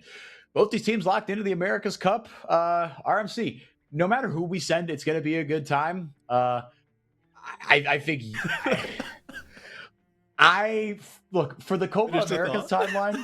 For the Copa Americas timeline, if we sent Red and Furia, that would be our best case scenario, right? Cloud9 wins the LCS. We get to beat up on Sentinels and like a Lion squad that if they lose one game to a Brazilian org is going to tilt. And I think Inspired will physically assault someone in the green room down there in Brazil. But until that timeline is realized, we're not going to talk much more about it. RMC, it's not even like we talked about how we want to see Kaze get going, right? And how these two teams have fared against each other. Kaze has usually been able to feast. This time around, not so much. Envy has been a bit of a stabilizing force in the lane, but also in the late game. In the mid and late game, they have been, like you said, a little more decisive. The last time these two teams played, we can talk a little bit more about that. How much more? Do you see any parallels as to kind of how things are shaking out right now, or any big differences you would want to call out between? Hey, last time these two teams played, this is how it went, but now with Envy, X.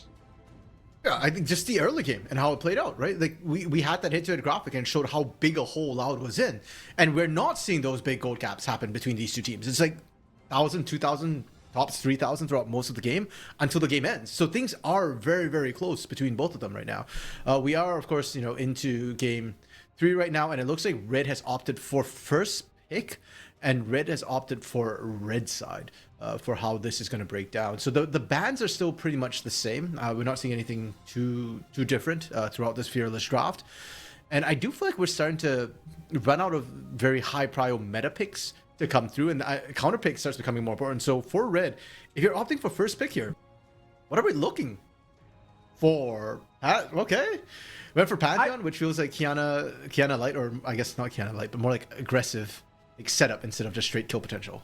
Yeah, I mean, I don't hate it. I think you want to give your solo laners as much kind of room to play as possible, right? Grab yourself. Yeah, I think Loud, if they've got their druthers about them, they're going to grab themselves a jungler with that third pick. And I think they're both kind of recognizing that. Look, I mean,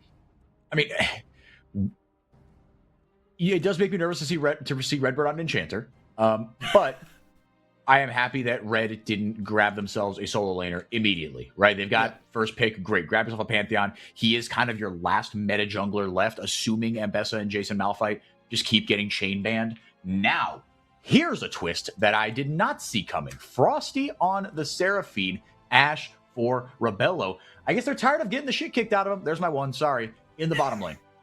Fair enough, yeah, it has been a shot. That feels like a Furia bot lane. Like, I swear we've seen Ayu Jojo play that multiple times before. Now, it's not to say that Frosty has never played Seraphine. He has.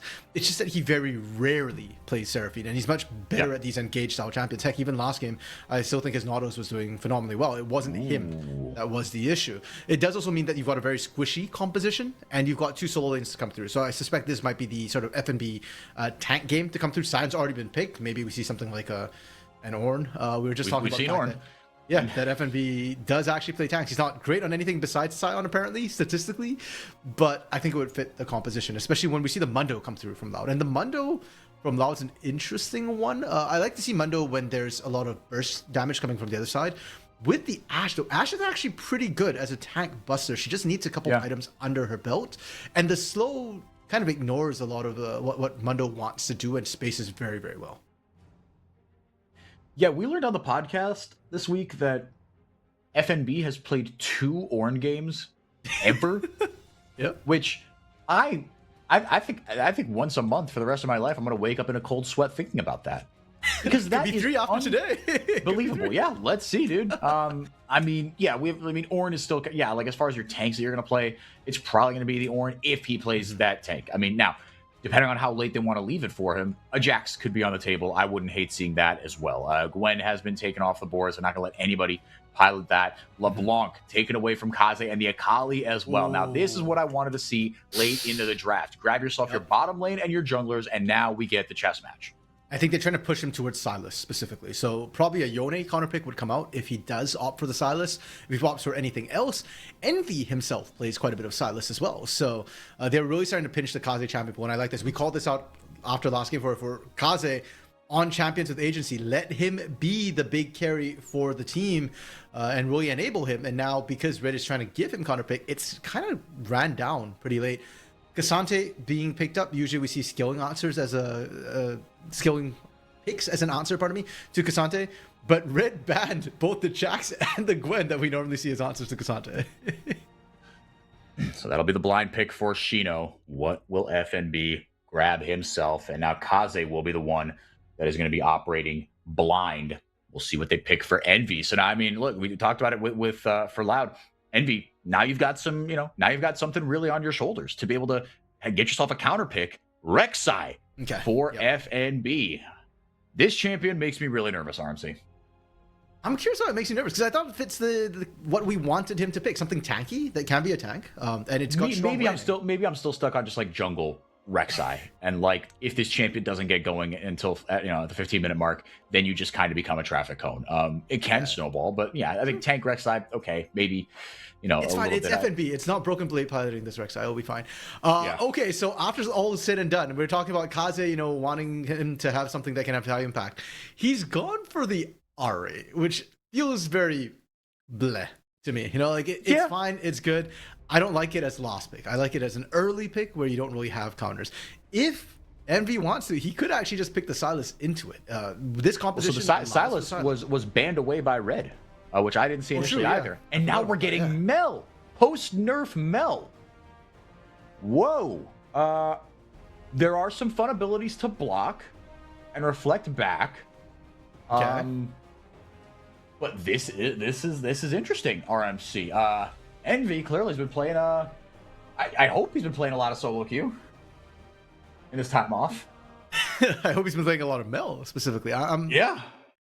The problem for the composition for Loud right now with the Mel pickup is that there might be a bit of a lack of damage on this composition. You've got two tanks on the top side, and to be fair, Cassante can do quite a bit of damage on his own. There's a reason why Showmaker had the copy pasta, and things have changed, but Cassante still does the same thing. Mundo can do a lot of damage as well, just walking at people. It's just melee range damage. But I would have liked to see something more like an Azir or something that can really take advantage of the front to back and that incredible front line that you have with Mundo Cassante. Mel isn't that. If anything, feels more like an early lane bully who can kind of provide utility and peel for your team later on. And you're putting a lot of the burden onto Bull with the Corki. And to be fair to Bull, I think he stepped up huge this series so far. Mm-hmm. But Corki's a very dangerous AD carry. He's very short range when he wants to actually get his damage out. And there is a lot of damage to come through from the side of Red that can really punish the shorter rangers of Corki. So we'll have to see if Bull is able to pilot it. Regardless of the front line, it's more about Bull individually, mechanically on this Corki. Yeah, this it's a short range, tough lane to play, but Corki plus an enchanter, usually you're feeling okay. Pardon me. I'm still kind of hung up on the Mel. I'm still a little stun locked from that. But Kaze, now you've got kind of a golden opportunity here, because if this Mel goes the way I think it will, and if it has the weaknesses I think it should, hopefully Kaze can just take this game and run with it, because that is the one thing, like we've said a couple times. Hello, cursor. Like we've said a couple times. This is the one thing we haven't seen, is Kaze just take over a game like he can. And if we're being frank, if we're talking about the fully actualized version of Red Cadiz in 2026, we need Kaze to do that. 100%. And my concern with the situation that Kaze's found himself in, like I said, I didn't really find the Ari pick to be particularly inspiring as a blue 5 pick. But on top of that too, I know Brent is in chat talking about how it's a really bad matchup for Ari into Mel. And that's true. It's really hard to punish the Mel, and like we talked about, Mel is strong in the early game, so she wins out the laning phase. So for Kaze to get to the point where the Ari can become a problem for the Mel, where it can become a problem for the whole team, it's got to be Curse who wins the lane for Kaze to unlock Kaze to bring that Ari online. And sure, Mel does fall off and everything.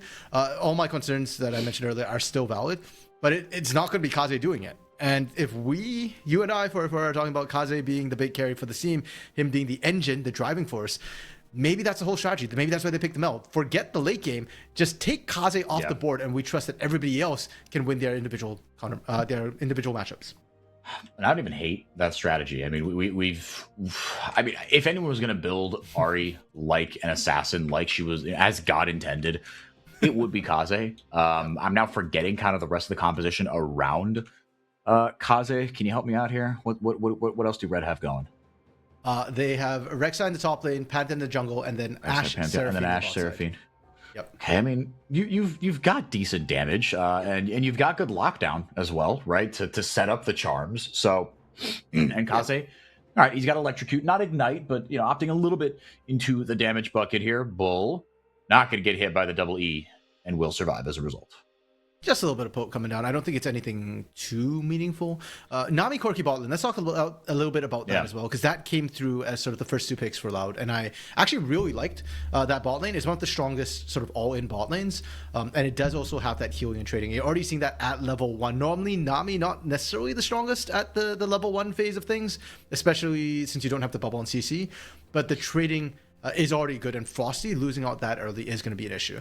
The big things to watch out for below Frosty's bot lane is their ability to consistently poke. While Corki is good at the all-ins, his poking will fall behind the constant volleying that we're seeing Rebello already put out.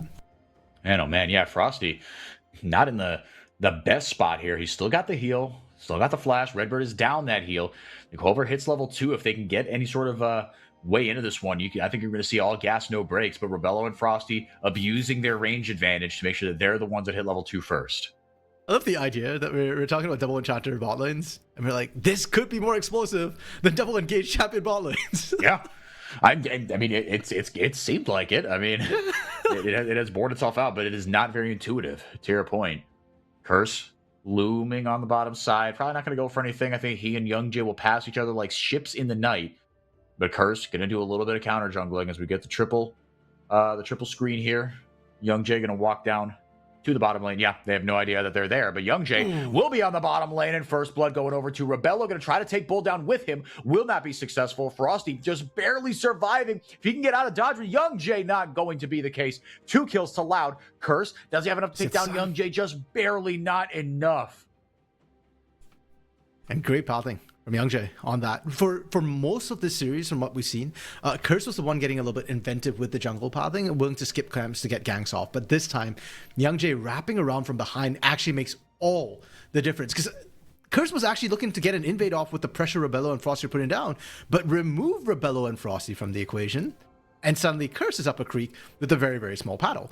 He doesn't die, but his invade gets a lot dicier. He's all slowed down, and everything kind of goes south for him. And funny enough, as you pointed out, they kind of passed like ships in the night. Young Jay and Curse didn't know where each other were, but Young Jay getting this sort of gank off changes everything. Rebello and Frosty from a winning lane become a losing lane, and like I said, it just slows Curse down. Yes, Young Jay has to go back to base, but with the Pantheon, the pressure's on you to make the early game action happen. With the Mundo, you're kind of okay to just chill and scale. Even if you fall behind a camp or two, it's not the end of the world. And because he gets that early kill as well, it kind of made up for losing the camp. Yeah. Nope. So he's feeling really, really good. Got himself a couple of ruby crystals, like you said. He just wants to sit back and scale. And this composition, as far as playing back and playing a counter engage style, you've got a lot of really good tools, and just a couple of meat sticks on the other end as well. It is tough. I mean, but on the other side, Red have a lot of tools to start fights, and they've got a lot of ways that they can get picks, especially Redbird taken very low. He's got no heal. Frosty not able to get close enough. Bull just ripping through them with the Gatling gun, saying, look, if you want to take down this Nami, you are going to eat a lot of shrapnel on the way in and out. Yeah, it's worth noting as well that Frosty did use his heal earlier in the gank, so he doesn't have the summoner heal in his back pocket. He doesn't have that big burst of health that Redbird can put out. And early on, especially the heals that come out from Nami in the laning phase are actually pretty significant in these 2v2 trades. So despite the fact that it looks like Rebello and Frosty won that particular trade, it's actually kind of going to be a null at the end of it. They're going to have to reset. And okay, Bull didn't take the opportunity to shove the wave. He's going to go for a recall as well. They want to be able to consistently match the 2v2 push. We're getting to see FNB and Shino. There's really not much to say here. It is 2 literal fat tanks going at it, pretty much dead even. Ideally, FNB finds a lead, but honestly, Shino's been playing his 1v1 matchups phenomenally well this series. No, he really has. The entire series, like you said, not just here. And right now, he's got a pretty big item advantage. FNB will come back with something here. But yeah, both of them going for D-Shield. Woo. Pardon me, I tried to fight that one off. I'm sorry. We watched top lane, understandable. Yeah, it just happened to me. The jokes write themselves. But Yeah, okay, he'll come back with with the Giants belt. And that'll be all she wrote. Shino going with a ton of anti-heal right off the rip. Yeah, into the Seraphine composition, fair enough. Grabbed himself the tier for what I imagine is going to be the Whispering Circlet later on. Love, yes, please. And we've gotten 3 kills in 6 minutes. I can't even be that mad. I mean, usually we call it CBLOL if they go like, what, 15 minutes without a kill? Like, we got 3 and 5. Yeah, no, this is no excuse. I got even... I got enough sleep. I wouldn't say I got the requisite amount, but I got enough. I got more than 6 hours, so I can't really complain. Curse, gonna flash forward with the lockdown. Young Jay just trying to be a body on the front end. Electrocute hits onto Envy. Can't do much else in this one, but I say that looking for a way back in potentially. Get stuff onto Kaze, but that will be all she wrote. Now Frosty, he's got to be careful. Lands a double beat drop there onto Redbird. Young Jay trying to get forward, but all you can do is walk at you. Bull finally shows up. It's a bit of a 4v3. FNB has to flash away as Shino went all out, was looking for the all-in there onto the Red Kidded's top laner.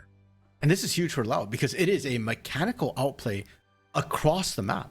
On the bot side in the 4v4, they win out. And props to Redbird actually for rotating out that early, that fast, because that made all the difference. His ability to sustain through and kind of dissuade the rest of that engage.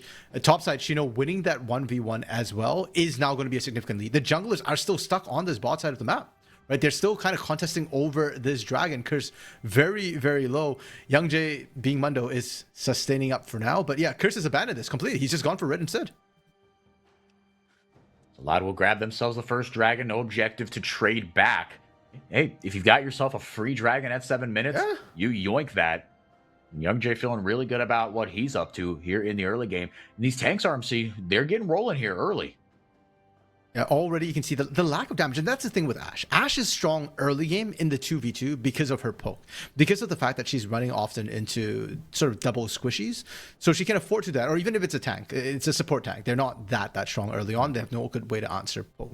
But in the actual fight, when you need that sustained damage, she can't match what Corki can do. And that's why the moment both started rotating, Red just had to bail out, abandon ship, because they weren't going to be able to match both the tankiness of Young Jay as well as the kill threat that Bull was going to bring to the table. Yeah, talk about someone who's going to be a real demon in the late game. Bull, as he just missed that big one there. Grand Starfall coming in. Curse gets locked up. Fantastic Aqua Prison from Redbird. Bull, low on mana, flashes forward. Frosty flashes right back. Double B drop with the Q over the top. Curse says, give me that. Curse! Okay, that's a steal from Curse. I would have liked to see that go to Rebello, but Curse had to do it or he wasn't even going to get an assist. Yeah, so I know. Yeah, talk about a sunk cost fallacy. Yeah, really, really rough to see. And again, because Curse is focusing on the ganks, we saw this last game. Young Jay gets to pick up all the objectives. They already got the Drake. They're going to get the grubs uncontested as well. And if you recall back to game 2, what I felt like really broke the back of that game was Loud just kind of getting all the objectives, getting the dragon, scaling up, and then one or two misplays from Red, and there's suddenly no margin of error whatsoever. Charm bounced back onto Kaze, and he's going to lose half his health to his own spell. Mel, baby. She's weak. She's much weaker than she once was, but she still has that pesky W and doesn't have it up for the Enchanted Crystal Arrow. That is all the damage, the whole combo. Bam. Envy did not get to play the game. The CC chain lasted effectively his entire life bar. I thought that Spirit Rush from Kaze was almost a frustration Spirit Rush. Like, we didn't need that. To be fair, he was also doing the gap close initially, but the CC chain, that was disgusting. Envy literally couldn't do a thing. Envy doesn't have cleanse, so for we could see that combo repeated over and over again. The moment the barrier is used by Envy, I want to see an arrow from Rebello followed up. It looks like really clean if you can land it. It is a hard shot, and props to Rebello for landing it from bot lane. Yeah, from all the way over there, right? He wasn't like, just, it wasn't a lane gank, if you will, right? He just yeeted that from the bottom lane, knew that the W was down.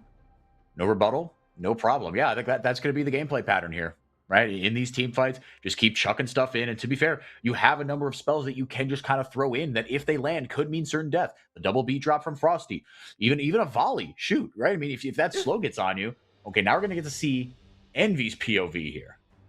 Yeah, so there's no vision between bot and mid. So literally just came out of nowhere for Envy. And it's really unfortunate too because the timing of him moving back and just feeling unsafe just so happened to get him right at the edge of it. If he left a bit earlier, he'd be fine. If he just stayed like a second longer, he'd have been fine. Now, we did talk about it in the mid lane, but I do want to highlight to you that Rebello and Frosty can do that on the bot side as well. The early trades were a little bit rougher because it was harder to get any hard CC down. Like the volley is great, but now with that arrow, if it lands, the beat drop's pretty much guaranteed with the encore. And Curse can always just use the ult to go back to this bot lane. This bot lane with the Grand Starfall should be that extra camp for that Curse should be looking to just farm. Well said. Yeah, if you can get this rolling, you can make up for kind of this mid-game trough that the Ashe is going to hit. Like you said, she's really good in lane. She can rip through tanks in the late game once she's got a few items, but in the mid game, it can be kind of rough. You want to give your AD carry that cushion. If nothing else, stop the bull snowball from getting out of control. Corki, similar sort of thing, right? I mean, in the early game, he's okay, but the Enchanted Crystal Arrow not going to find its mark. But the Grand Starfall coming in hot anyway. Redbird going to flash away. The stun did land, but got the flash out just beforehand. Dragging up in a minute here. Envy going to grab himself a couple turret plates. Nothing really to fight over here. Unsuccessful trip to the bottom lane from Red. Yeah, a lot coming in from Red. We've seen this from them. They're willing to kind of all in on these, making 3-4-man plays.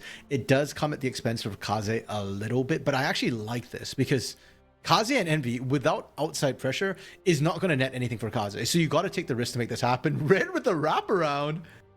Yeah, hang on a second here. Not done just yet. Curse taken very, very low, but if he can get enough onto Redbird, it will be worth it. Curse gonna grab himself the kill, and on the back end, the Eclipse comes in from Envy to secure the kill, a solo bolo onto Kaze.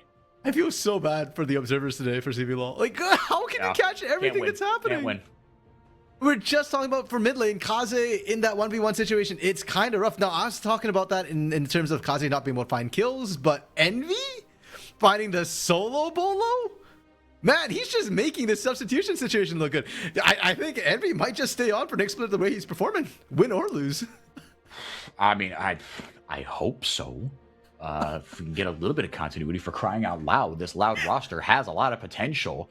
Just let Young Jay and Bull develop. Let Shino. I mean, that was the whole thing we're talking about was, oh, Loud are going to give, Mago the whole year. And shoot, they might have. I know there was talk of, well, Mago was only going to be a one-split thing until they found something more stable. I get that. I don't even dismiss that. Just given I've been around this region for too long. I've been around Loud in the post-Tinones era for too long to think that they're going to have any sort of stability in the mid lane. Let's get another look at this solo kill, though, in the meantime. So, he just landed the stun, 100-0. Like, what? Yeah.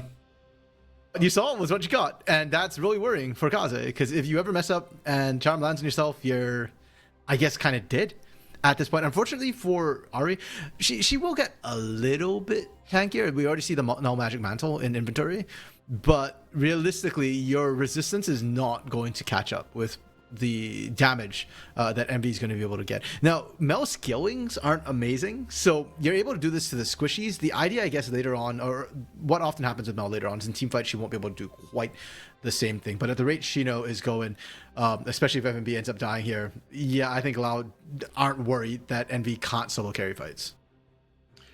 No, definitely not. I think he's going to be just fine. As a kill does go over to Bull. Gets a kill there onto FNB. Oh boy. Kaze. Kaze just bounced himself right back into danger, but he's got another couple charges of the Spirit Rush, so we'll be able to survive. Yeah, and FNB, dude. I mean, we haven't seen an amazing kind of series from him. Game 1, he did his job. He was good on that Rumble. And who would have thought that so far that kind of cursed draft in Game 1 would be Red's best showing through 2.5 games here? Well, let's not forget how Red won that game too, though. It wasn't as if they outplayed everything. They just found critical late game mistakes and literally kind of coin flipped the back end of that game. So that's not really, I think, something that inspires confidence in Red fans right now. Maybe Red has just gone complacent. They've been winning for too long, and they've kind of forgotten how to lose a little bit. So things are getting rough for them. FNB is getting bodied, kidnapped, abducted, and that's not even a Silas.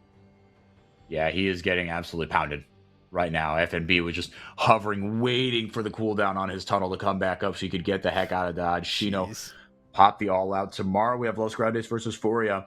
Another matchup that RMC, I think, is kind of weighted like this one was, where surely Los Grandes don't.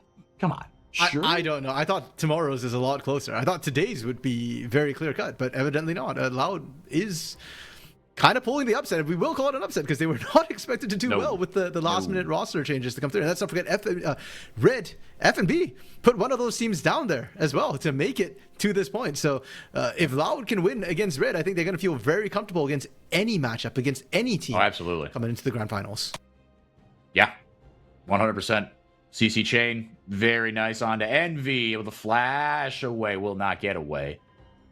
Big kill going over to Kaze. He needed that one. Only got the Malignance there. The Young Jay started to get big. He's got the Heart Steal. Man, that Q does a lot of damage. Yeah, his percent health is a lot more than most other champions when it comes down to it, especially when it's so many squishies. Frosty's trying to sustain them up, and that should be fine. I'm kind of watching for Rebello as well. Kraken Slayer picked up. Stun lands, and now Redbird's just toast. Wow. Great pick by Frosty. He'll get the kill credit. Young Jay just kind of walking at everybody. Frosty will go down. Try to get a little bit down before he did go down. Aegis Assault, blocking a little more from damage from Curse there. 2 for 1, actually, in favor of Loud when all was said and done. Envy having died in a previous catch already, so that doesn't count.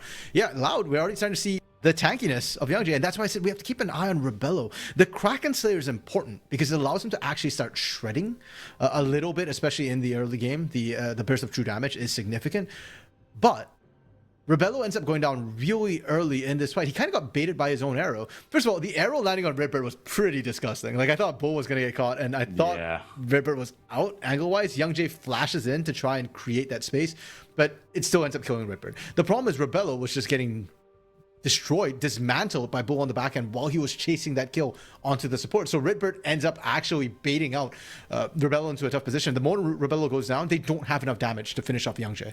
There is no Leandries for Kaze here. He's just sitting on the Haunting Guys for now and the Malignants. Great against squishy targets. Not so good against the Hyper Tank that is only going to get thicker as we go along. Both Shino and Young Jay on 2 items, and a pretty brutal 4-item combo here.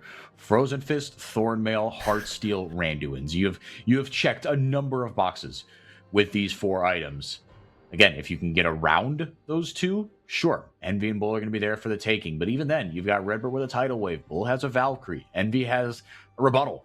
So it's not just this guy's kind of cut and dry as game 1, where you can just kind of go around the Scion. You have the Paranoia. I think it's going to be tougher to navigate if you are Red Knids. But Loud, even though we're all doom and gloom, still just the second tower, still only 2,500 gold up. But man, it feels like this game is teetering RMC. This game can get blown open at a moment's notice. And this 3rd dragon is certainly going to help things. What I'd give to be a fly on the wall of Red's green room right now, where they're prepping, because these, again, it feels like it's dropped issues or dropped complications from Red. If they were able to execute the way they have been throughout most of the split, a lot of these dropped issues kind of don't matter. But Loud is now playing better, and I feel like Red just keep drafting really high execution compositions that have very thin margins of error into that, which maybe just feels like a little bit like you're not respecting Loud, and that's partially in the coaching staff, right? Talkers is involved for that part of things. So I don't know. We'll see how it goes. Like you said, it's still early in the game. Game's not over by any means. 2,500 gold lead for Loud though. Soul Point pretty much on the rip. It's a really good position, and it's XXO, something we should note as well. With this composition, the Hextech Soul is interesting because they don't have a lot of poke, but the fact that Bull can apply the slow and allow Shino and Youngjay to kind of just brute force engages fixes a lot of the issues they might have in team fights in terms of trying to find fights that they want. And for Red, movement speed reduction is actually kind of critical. When Curse is already going to struggle, when it actually affects Kazi's ability to Spirit Rush to safety. And for Rebello, his biggest strength is being able to kite with the slows. Well, if they've got a slow on their own, suddenly the Ash passive is largely negated. Yeah, all of a sudden, you're playing on a much more equal footing. No objective's going to be up here in a little bit. Baron are going to be up in 45, but they're not going to go for that. Maybe baiting a fight around it, but that's a different conversation. Red able to grab their first tower of the game. I thought they had taken down the top lane tier 1. I was mistaken. So just their first one of the game. Kaze should be able to get out of here. Frosty's got to be careful he doesn't put himself too much in harm's way, though. Gets the double E off. But now everybody else is showing up here. Bull launches a big one onto Frosty. Curse himself a couple jumbo camps. They know exactly where everybody is.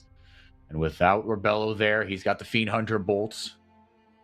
in tow. So, but still very much behind his counterpart in Bull. Bull up 1,500 gold on his opposite number. Chanted Crystal Arrow is going to hit Redbird. That is a max range stun. TP coming in though here from FNB. Coming in hot. They grab themselves a kill. Envy gets knocked up, but they can 100 to 0 him. They've got a chance here. Kaze going forward. That will be enough. Red pouncing on Loud. Young J eventually will die with no backup, even though he is thicker than a Snicker. 3 kills and a shutdown for FNB.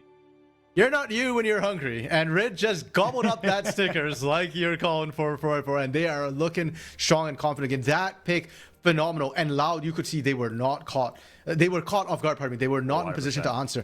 Shino trying to walk in, and Shino, for a second I was watching Shino and going like, okay, if Shino shows up, maybe they can turn the tides. And Shino took one look. Young J was almost dead. He's like, nope, I'm not getting involved in this. This was on you guys. I also do want to hype up Redbird a little bit. Redbird's positioning on Enchanters gets really sus because I feel like he's not used to how squishy he is.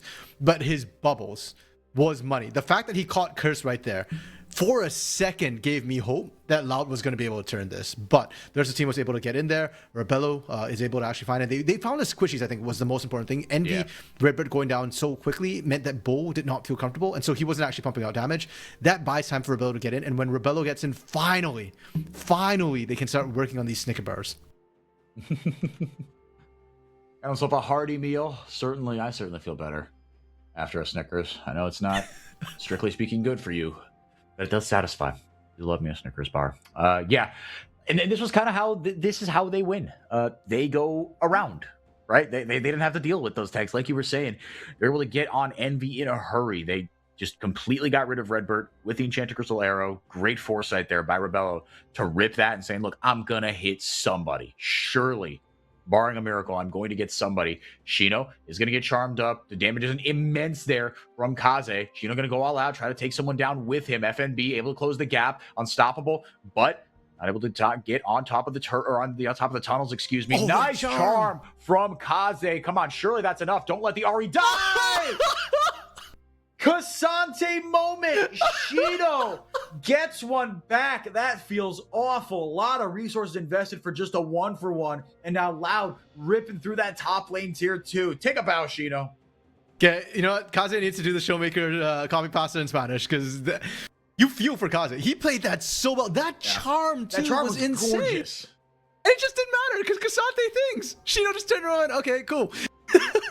You're still coming with me, but I'm going back to Fountain. So are you.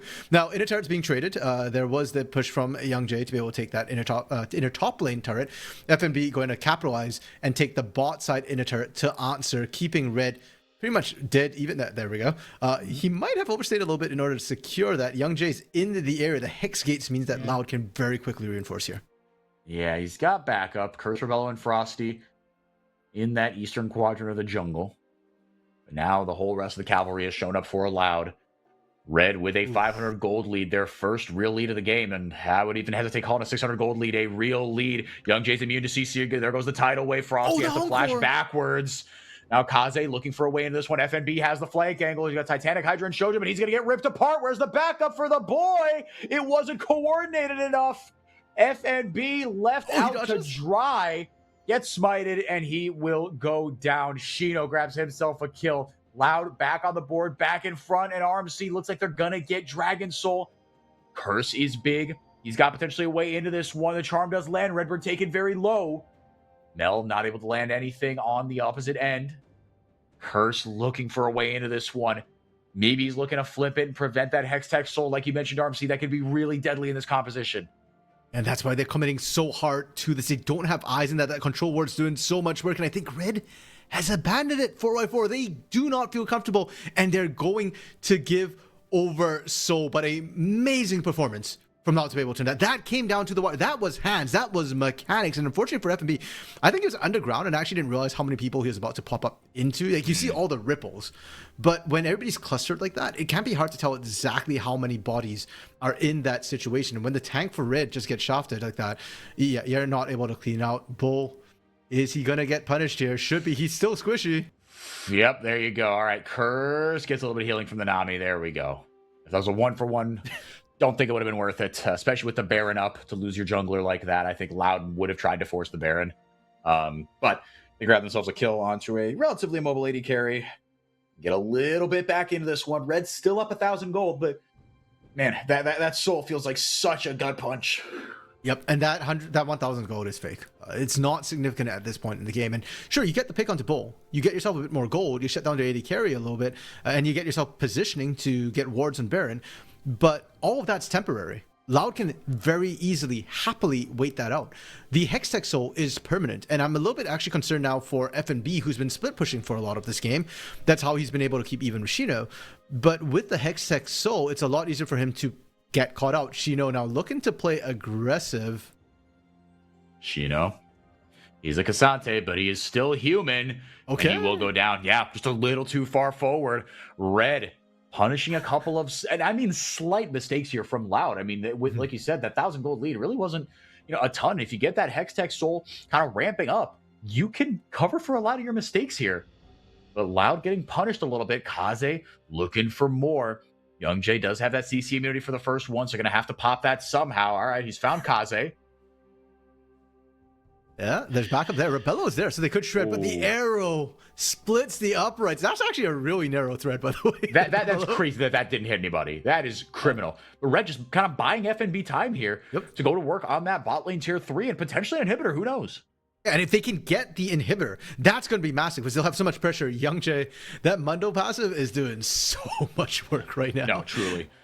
I mean, you've got so many tools to be able to pop it, but so many of those tools, I mean, that's why you draft so many forms of, the charm, the stun, the enchanted crystal arrow, the double beat drop, is that when one of those hits, it's enough. Not with a Mundo. No, you need to layer all of them. If you're using all of that on Mundo, then you don't have enough to deal with Shino. With Envy, heck, when Bull finally decides to actually get into the melee range of things to maximize his damage, you can't stop him. But Red, we're able to maximize a lot. We talked about 1,000 gold lead not being significant at this point in the game. How about a 2.5k gold lead? Half times. Yeah, that I won't say that's a game-winning gold advantage, but it is now, I think, a little bit more significant. It gets people to the power spikes they need to be at. And now, with sort of the mortal reminder for Rebello as well, that's going to be real useful in these fights. Shino just running down FNB. I don't think he can get away. Yeah, Hex Gates. No, not going to do anything. Tidal Wave will help kind of seal the deal there. But FNB, look, making heavy weather of it. But he will go down. And now Red have to be careful here. Oh, I don't like this at all. This looks really bad. Man. Young Jay gonna dodge the double beat drop. Curse has to flash away. Envy able to get a little bit down. This feels really cursed right now. Young Jay just running Curse down. And FNB and Red and company are just on the wrong side of the train tracks. Curse goes down. It feels like only a matter of time before the rest of Red bites the dust. Frosty taken very low. He's toast. Rebello gets run down. What the heck is going on? This is Red overextending. They got greedy with it, and now they're going to run down Rebello Bull, able to get that last hit. That's Baron. That's such a free Baron for Loud. And the idea for Loud in that situation was, okay, FNB was getting caught. If they could find a flank position because Shino wasn't there, there's only one tank. If they could get around and find the squishies, Red could maybe find a way to win that fight and then look for Baron, answer back on FNB, and buy the time their team needs.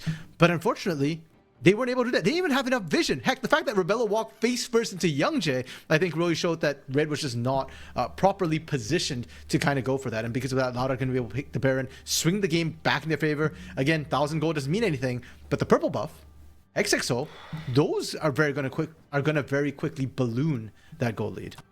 Absolutely. Yeah, this was, I mean, that turning around the corner. Dude, I mean, when FNB dies on the other side of the map, just run. I don't know what we're doing here. Why are we sticking around in such a compromising position? Like, I think Kazuya was looking to hop over that wall with Doom or Curse on the other side to try and find the backline. But again, they just don't have the vision to make that happen. They needed to drop a ward in there. This Encore, though, Frosty's done that a couple of times where he does the Encore flash to get in a help position. It's beautiful. Curse, just buying space. Yeah, the tidal wave will be burned on him. Charm doesn't land from Kaze. Now Shino able to get forward and force the Hex Gate out of the rest of Red Canids. If anyone else gets caught here, this could go from bad to worse. It's only 1,000 gold, just barely under that. Or Loud, man, oh man. FNB gonna try to do what he did to that bot lane tier 3 to the top to the mid lane tier 2. But Loud and company with the purple buff, like you said, RMC, they can do a lot more in a lot less time. And For FNB as well, he has to watch out for Shino. He's actually not able to win the 1v1 against Shino, as we saw, I feel like a couple of times now. So him going to that mid lane, he's got to take that and just run. The moment Shino shows up, he's not comfortable. Props to Red though. Despite the fact they lost the Baron, they're actually pushing up right now on the map, and they've got enough pressure to gain access to the Baron. It's not an easy way in, but at least they have ways to look at it. FNB is fine. That's Bull. It's not Shino. I'm still watching Shino. Shino is the big member for Loud right now that's causing Red to back off. Anytime Shino shows up to a fight, Red back off. If they see Shino somewhere else, that's when you see the 4v4 where they're trying to look for the flank positions. This is making me nervous, man. FNB is looking for a big old flank. He's got to be careful. I've seen this one go sideways a couple of times. CC does land onto Shino, but he gets out of there in a flash with those Merc Treads. And a short range on that Enchanted Crystal Arrow does absolutely nothing to the Cassante. Now they've got them hemmed into this Elder Pit. This could be a favorable situation here for Red. Don't know how much gold everybody has spent here. It feels like we're on, a little bit of a false reading as far as that gold difference is concerned. Kaze looking for a charm, but that CC shield is up for Young Jay. Gonna pop it there. Bull sees that as his opening. He goes in, gets the anti-heal down on Kaze, takes him out of the fight. Doesn't have the empowered. He does have the empowered recall, excuse me. Yeah, mid lane quests completed, and Red is just trying to poke them down. Both tanks, though, have to face Red, which means it's a little bit dicey. Young Jay now back on the Elder. It's a tough take. Kaze running as fast as he can, but Elder's already at half health. FNB on a ward. FNB is on a ward. There goes the Encore over the top. Envy reflects some of it back. Kaze doing damage over the wall. Elder stopped at about 6,000 health. Young Jay's very low. FNB trying to get in. The Enchanted Crystal Arrow goes out. Hits Redbird. A lot of shielding coming in, and they abandon it. Loud get the Elder, and Loud get the one kill that they need onto the jungler, and that will be it.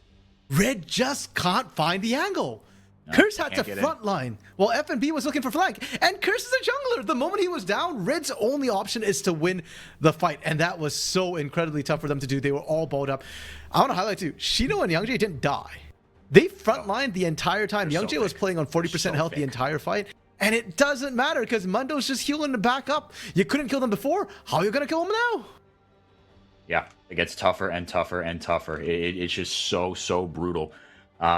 And now finally, Rebello, he's grabbing some. Well, not finally. I think he had that beforehand, to be fair, the anti-heal. But that's kind of it.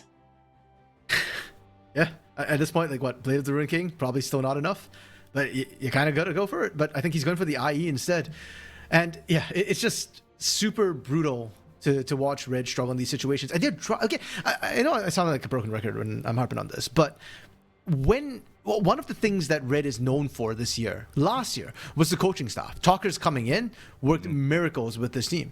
And when they lost to Loud in the regular season, it was an in-game mistakes. It had nothing to do with the draft. Like, sure, you could argue that, they picked an early game draft, and therefore they couldn't close. But that was because the players were kind of dicking around and didn't actually close when they had a 13,000 gold lead. That's not the case this series. They are drafting hard to execute compositions, and Loud is not folding over. At this point, your draft matters a lot. And yeah, we're seeing it happen. Double tanks, they just don't have good answers into it.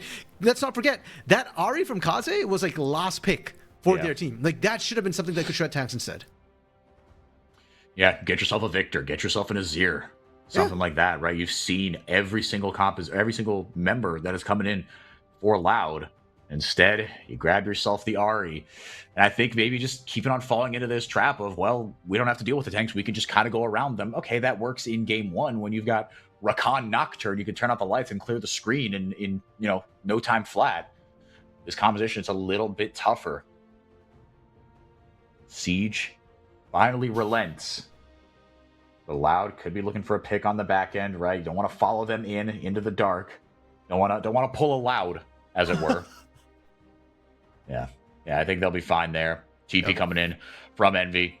Gonna get onto FNB. Well, or at least try to. FNB level 19. Got himself the objective bounties as well.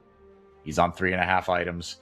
FNB, he's been the only one that's been able to push and get the heck out of Dodge. Without him, Red would be in a much, much tougher spot.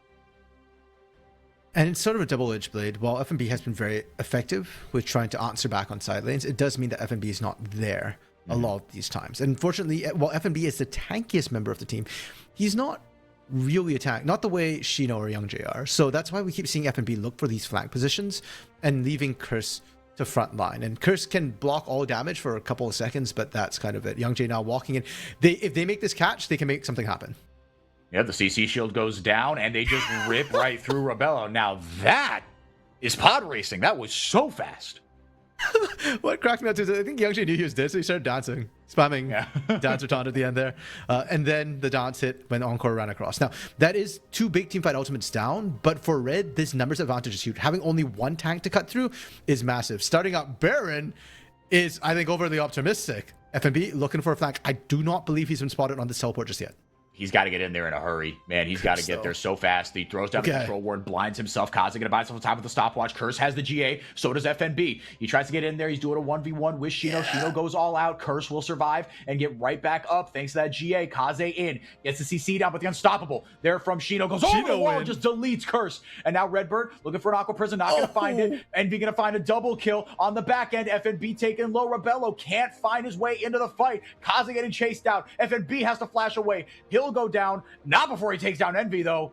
So it's a couple members left for Loud, but they win the fight. And now Youngjae taken out of the fight early. He comes back just in time. Kaze, he should be toasted. There's no way he gets out of this, right? He's teleporting. No way. He's way too squishy. Yeah. Okay. Well. Oh my goodness, Loud. They're gonna win the game. They're up 2-1. Unbelievable. Off of Red trying to throw a Hail Mary at the Baron pit. I did not agree with that call. You barely took out 1 tank. You cannot corral yourself into the pit like that. Rebello actually somehow holding on for now. Hold up. Man, yo, he does a lot of damage. He could maybe 1v3 this. Well, nope. This is I say that. And now it's just Curse and Frosty. I have a lot less faith in Curse and Frosty, especially with Youngjae showing up. Curse gets a CC onto Shino, but he gets ripped through. Loud going to win this game and go 1 game away from going to finals. I did not have this on my bingo card. Neither did I. You can see Bull happy with how the games have been going, how he has been performing in this series. Like he's just been popping off, and it feels like night and day compared to what we've been seeing leading up to these playoffs. And for Red, again, you're falling behind, throw a Hail Mary. But I don't know what deal Loud made with the devil. It's working, and these Hail Marys the Hail Marys certainly are. Red needs to play a lot more safely, a lot more conservatively to get their leads and not risk these sort of big plays. Sure, sometimes they work, but sometimes they don't. And when they don't, they're costing you the game. Yeah, and I really just think that it does feel like it's not like Red are getting smoked out here. It's not like, I mean, the decisions. Yeah, no. I mean, well, no. I mean. They're not getting smoked. I don't think they're getting smoked. I think like, for example, in that last fight, right? The call to like do something off the pick onto Youngjae and even go for the Baron, I don't hate in isolation. FNB's got to be there sooner, I think, because if FNB is there sooner and they start the fight before everybody gets taken down to half health from the Baron, then yeah, okay, maybe. Okay, so maybe the call isn't to start the Baron. Maybe the call is to bait something around the Baron. But again, FNB's got to be there at the same time. Like, why you're starting up Baron with just 4 there with no FNB, that was silly. Yes. Okay. Yeah. I've talked myself back around into it, but I like doing something. You need to do something off that pick. But yeah, I think starting Baron, wasn't it? Yeah, and the Hex XO I think made a massive difference as well, especially the way they were kiting around that wall near the Baron pit. Yeah, that's what happens when you're giving away all these dragons, all these souls right away for free, and Lau was able to stack that right from the get-go, and that's not how Red plays. We talked about the 3rd best in the league when it comes to gold difference at 15. They're usually up 1,500 gold at 15 minutes. We have not seen that this series whatsoever. And huge props to Loud. I think Loud has fixed their early game with Envy. Actually having Envy, whose laning is much more stable than Mago, huge. But also, as a whole, Red need to pick up whatever is going on. I need to figure things out. I need to see Frosty roaming. I need to see Curse gank Kaze. Because we saw 1 or 2 good ganks come through, but it really didn't feel like Curse was babysitting that lane or just camping it, shutting down Envy completely and letting Kaze go buck wild. And now going into game 4, 2-1 for Loud right now. Red's backs are up against the wall. They don't have leeway to experiment anymore. Whatever changes they make, it has to work. Or else. Thankfully, it's not elimination. The or else is just the lower bracket. Yep, it's just a lower bracket. Not the end of the world, like you said. But man, oh man, I mean, this would be absolutely devastating because then you've got to play against, I mean, either Furia or Los, and that's an actual elimination match. So Furia lose that. But man, oh man, oh gosh, I mean, yeah, it'd be really, really rough to find yourself in a situation where you're playing to escape the ignominy of third place. All right, we're gonna take it to a quick break. When we come back, Game 4, Loud in the ascendancy, trying to take this series, pull off the upset, and put themselves in finals because Loud are inevitable as an org. They just keep figuring out how to do it. Don't go anywhere. We'll be right back.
Welcome back, everybody. Loud on the verge of the biggest upset of the year. That was the whole thing. Loud can take anyone down in a best of one, so we've been saying all year. But in a best of 5, surely Loud run out of ideas. Well, turns out they don't, especially not when Red keep drafting like this. Look, it hasn't been, I mean, I guess we did see on Twitter, Peter Dunn called the Game 3 draft one of the most unplayable drafts he's seen. It wasn't great, but RMC, I still, maybe we just haven't been giving enough credit to Loud in that. And I don't know, man. How much of an overperformance do you think this has been by Loud? How surprised are you? Do you put more into Loud performing above expectations or Red into giving them free wins with the draft? I think there's some in each bucket. What do you put more into? Yeah, definitely both are huge factors. And hard to be. The thing is, I have said that this Loud roster has a lot of strength, and fairly early on in the season, I already said give them 1 or 2 more splits, and I can see them actually being a top contender. But they're just firing early, so we're seeing the potential come through. So, yeah, I think Loud is more than overperforming. I think they're hitting peak faster than we expected, and a lot of that has to be said coming from the mid lane. Mago out for Envy, and that makes me wonder how much of it was Mago's laning, and also how much of it was him just killing the vibes on the team. Because we're seeing Yamcha look so much happier right now. And granted, winning covers a myriad of sins. Yes. But even when they were winning in the playoffs, when they beat VKS, when they beat Los, I feel like they're looking happier now than they did back then. And playoffs envy, I guess, is a real thing now that he's back in the CBLOL. He has been winning against Kaze. Yeah, he's kind of Kaze and FNB. I mean, they've been pretty silent, right? And I mean, especially I truly hate to do this, but FNB has he's been invisible this series. He has not been what they have needed him to be. And with Gwen still being banned, I mean, look, get him on the Jax or something, but it feels like he needs something with a little more agency. But he's also got to step up when given that agency, because Renekton, for all the problems of that champion, he's got some agency. Yeah, we just haven't seen it. And I think that was Loud just playing really well around the Renekton, making sure that they had winning side lanes regardless who FNB had to actually lane into.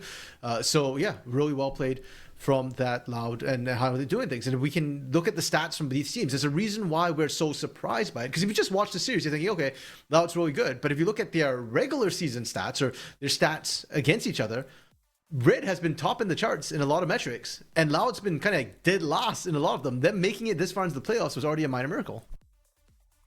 Yeah, and now they're one game away from doing what many thought impossible and beating this Red squad in a best of 5, getting to the finals. Again, it's not a death sentence for Red. It would still be in the lower bracket. They would play the winner of Furia versus Los. And now we've got first pick Kiana into first pick Misfortune and Aatrox. So, are we going to give the Aatrox to Curse or FNB? That's the question. But ripping the Kiana here or Young Jay. So this is definitely a departure from what Loud have drafted in the jungle.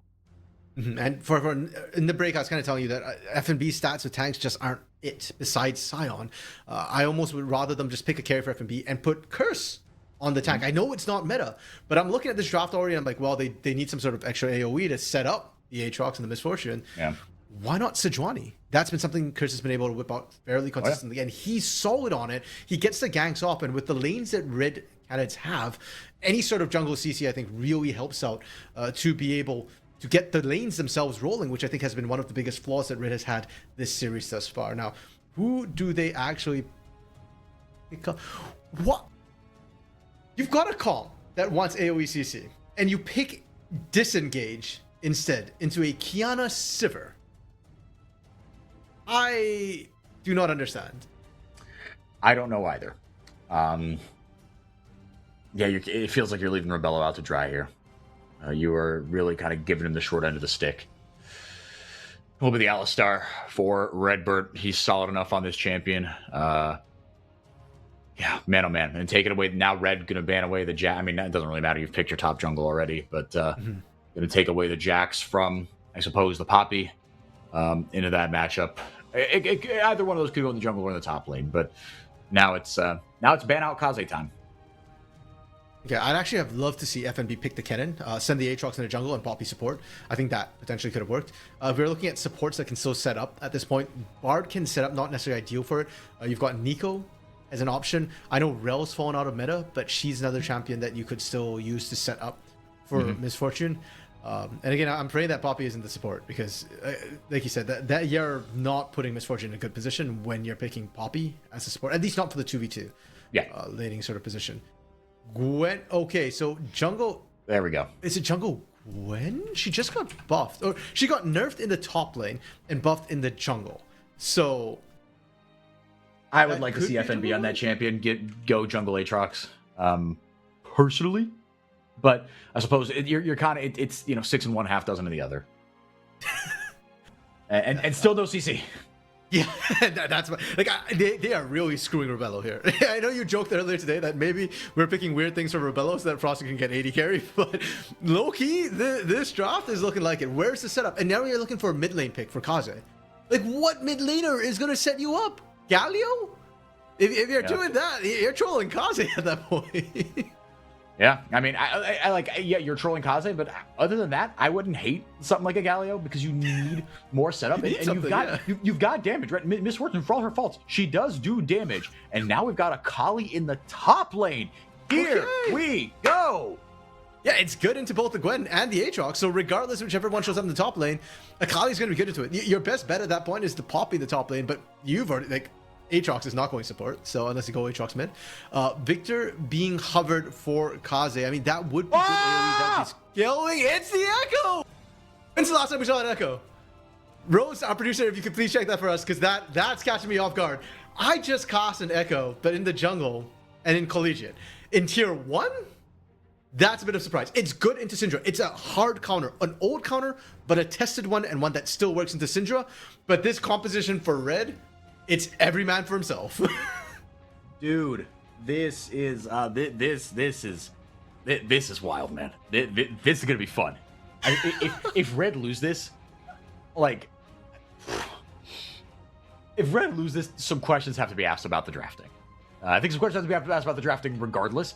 But if this is how you go down, when again you just had a much more simple path to victory available, it's gonna get really ugly for Talkers and company. That being said, last time Red won a game, i.e. game 1, they played a bit of a solo queue composition. It was a bit of every man for himself. Let's just outhands these fools. It worked out well for them. They're gonna have to do the same here. Yeah, but they certainly drafted for it. Again, okay, so Misfortune, let's talk about her for a little bit, because I know I was very unhappy with how she was kind of being picked in this sort of situation.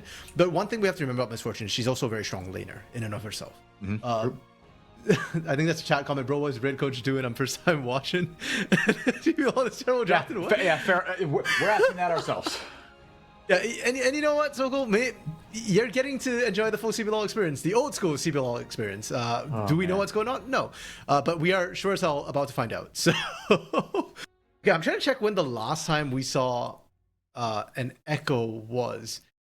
And I am seeing 2020, a mid lane Echo, 2021 CBLOL, split 1, into an Azir. And the guy who played it was Krusty Mel. Krusty Mel, my goat! Yes! Oh, it's been 5 years, apparently. Wow.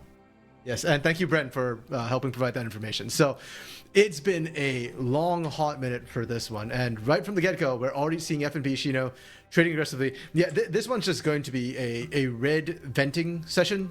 Can they outhands mechanically? Things don't work. Back to Misfortune point about Rebello. Misfortune's really strong in lane.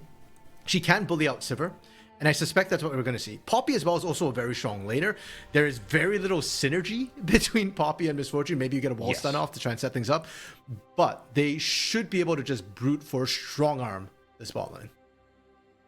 Yeah, I mean, you're going to have to. I struggle to see how else you're going to win it. But yeah, and look, hey, if you don't win the lane, but you win the game, okay, that's fine too. I mean, Sivir can, she can wave clear all right. Alistar's a tough nut to crack. It's not, I don't think it's a crime if you don't win this game. But like you said, RMC, I think you are wasting one of Rebello's strong points as Redbird headbutts Rebello right out of dodge. Just wonder if like the initial, because Misfortune was picked so early, right? Like, were they originally going to build a comp and then at some point just decided, no, well, we don't have good answers. Screw it. Yeah, surely not, because you could have just sedged at some point. Sedge Aatrox would have been fine. Just send Aatrox top, right? Yep. Both top laners taking Ignite as well. So We are here for the fireworks, ladies and gentlemen. Kaze, Hail of Blades as well. Really taking advantage of that 3-hit passive and trying to get as much damage down on those raw autos as you can. But man, I mean, if Red just get run over, right? I mean, I can't get that disaster scenario out of my head. Young Jay looking for a way into this one. Lots of damage coming down. It's too much. First blood to Young Jay. They just rip through FNB. Here, for Loud has gotten the image out of your head and onto the Rift. This is the Nightmare Fuel situation, right? Young Jay picking up that early first blood on that Kiana, a jungle champion that we know can snowball very, very rapidly, hence why it was banned against Young Jay, and we've seen it banned against Samus in the past. And yeah, where's Curse? Curse, he's kind of invading. He's still doing his own thing. He is not getting his lanes ahead. His lanes, though, to be fair, Rebello and Frosty down the bot lane are doing what we expected. That's what's giving Curse the agency to walk into the enemy jungle. But mid lane, Kaze, already early levels, is kind of struggling against the range of Envy. Now, normally that's not surprising, melee into range, but Echo is supposed to be good at pretty much all stages of the game in this particular matchup. Yeah, that's the hope anyway. And this is the first time in a while, RMC, kind of separately, we've seen 2 assassins, right? One you've got no tanks on these teams. And you've got 2 assassins, right? And squishy, immobile, backline 80 carries. So I'm excited that we at least get to see this if the game is competitive. I want to see a rock fight. I want to see some chaotic 3 kills to 4 team fights. But right now, Loud, they're in the driver's seat. Oh, Kaze gonna send the W over, gets in, flashing over the wall is Young Jay into safety. If somebody brings TNT to this rock fight, I won't be crying. It'll be fun and interesting either way. Redbird, not quite right angle for the hit, but and he's going to eat some shots for missing that combo. Man, come on, Redbird. We're here expecting the mechanical feats. To be fair, Redbird is a boomer at this point in this league, so a bit understandable. Burn 2 flashes out of that.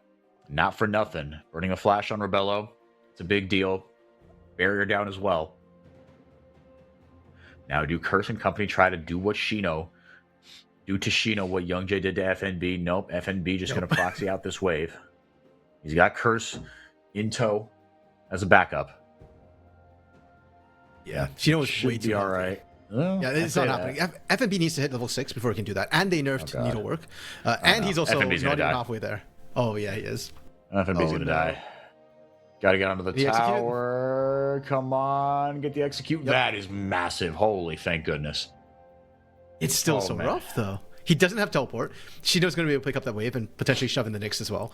Like I said, this game is for Red to vent their frustrations one way or another. I didn't say they were going to win by venting their frustrations, but they're certainly going to do some very wild things. Mid lane, Kaze just hit 6. Now, pre-6, Echo can dodge out a lot of the Syndra poke, so she has to pretty much auto attack her way in, and he's got good trades. But post-6 is when Echo actually gets kill threat onto Syndra, and you can dodge out her ultimate, nullify that as well. So we'll have to see if that works. If you're wondering why you don't see Kaze leveling up the ultimate, it's because once you level up the ultimate, it kind of gives the shadow. So a lot of times you'll see Echoes not level it and just hold that point till when they want to burst down. Yeah, again, the CC not is lacking kind of on both sides as we kind of talked about, but the supreme display of talent is there. The scout of the week as well. So you've got some more some less committal forms of CC, but some a little more inconsistent forms of CC as well. Loud's still only up about 400. It's just a 1 kill. Ooh, that score bug. Oh, something went wrong there. A layer is missing from that. But oh well. The gold lead is able to clearly be seen, but yeah, that's okay. Kaze still having an all right time of things, to be fair. Both mid laners on the what is the Magi's pre-item? Dark Seal. Dark Seal. There we go. Thank you. Jeez. Yeah, but the top side of the map not going fantastically right now. And look, there's a lot of damage to be able to take objectives. That's for dang sure. So these should be able to be taken down pretty quickly here. Minute and change, so this dragon not able to get responded necessarily. Hey, Chris has been farming up a storm as well. There's a 3-man setup onto the top lane, onto Shino. There's no flash for Shino. That's worth noting, actually. Mm-hmm. You mentioned sort of the double ignite. Yeah, and because they're on ignite TP, neither of them have flash. But Akali is very slippery, and she has her own ways out. And yeah, nothing happened for 3 men went up to the top lane. 2 men walked into a bar. Nothing happened. And and they all sat around, had some drinks, and went home to their wives. Nothing problematic happened. No death, no destruction. Like it's all fine. Kaze gonna get the chunk down and get rid of that crystal around the mid lane tier 1. And not a ton happening for such an explosive suite of champions picked here. Hoping this game's going to spring to life in the mid game, if nothing else. Only the 1 kill. As we're going to ult the main wave. He didn't even hit the minion wave. That was just a bully bull. I kind of clipped the main wave a little bit, but yeah. He got the first half of it, yeah. I mean, it's a 1v2 situation right now. Rebello was fine and happy in that sort of situation and was just trying to pull out the best he can. Not that it's working because it's a Sivir. And while you can win the lane, trying to actually kill the Sivir 1v1 is very, very dicey. Hey, look, the overlay got fixed too. Nice. Huge. Yeah. Yeah, something. It almost looked like the CD overlay, like the font. A little more blocky. Which maybe not the CD overlay, but like an old overlay. Someone got their files mixed up. Anyway, Shino's up almost 1,000 gold here on FNB. This is going, yeah, this is suboptimal here. We put FNB on a carry, but FNB on the Gwen, man. It's a bit of confirmation bias, but I have some rough memories of him on this champion. But I'm sure the good ones are in there somewhere. They're just a little harder to find right now. Now the support at level 6. Redbird gets in there, gets the pulverize. Frosty just tries playing defense and get back Mr. President. Rebello will get some damage back, but Loud coming out ahead in these trades in the bottom lane. Imagine having bullet time here. Or imagine having a support that's synergized with bullet time here. Yeah. Couldn't be red. Yeah, unfortunately, because of that, Rebello is actually going to start losing lane at this point. He's been shoved out. The bouncing blades are going to do a lot of work to chip him away too, so he might not actually be able to sit around and take this wave. Might actually be zoned off the wave entirely. Meanwhile, back to the important thing, junglers. Curse is still farming up a storm, but Young Jay is starting to secure objectives. Where have we seen that before, 4x4? In every single game, they've gotten out to an objective lead. In every single game, they just leave red with so little room for error when contesting the souls. Like, yeah. you find yourself in these situations, 20 minutes, you look up and you go, wait, what? They've got 3 Yes! Because it's happened 3 games in a row and now 4. It's on its way to happening. Like, oh, we have to fight this? Yes, you do, because it's Soul Point, or Soul at that point. Well, hopefully for it, though, they do actually have better side lane matchups. They can send Kaze to match Envy, and maybe Kaze can match, I actually don't know the Echo Akali matchup. I know the Gwen one, and that does not end that well for the Gwen. Especially when Young Jay's in tow, the supreme display of talent not going to find its mark, but that's another kill onto FNB. The Ignite, not quite enough to take someone down. Loud up 2-0 now, 3 deaths for FNB. Bit of a misnomer, he did get executed earlier in the game if you missed that, but but the broader point still stands. At 10 minutes, 1,000 gold individual lead is, to use the scientific term, not good.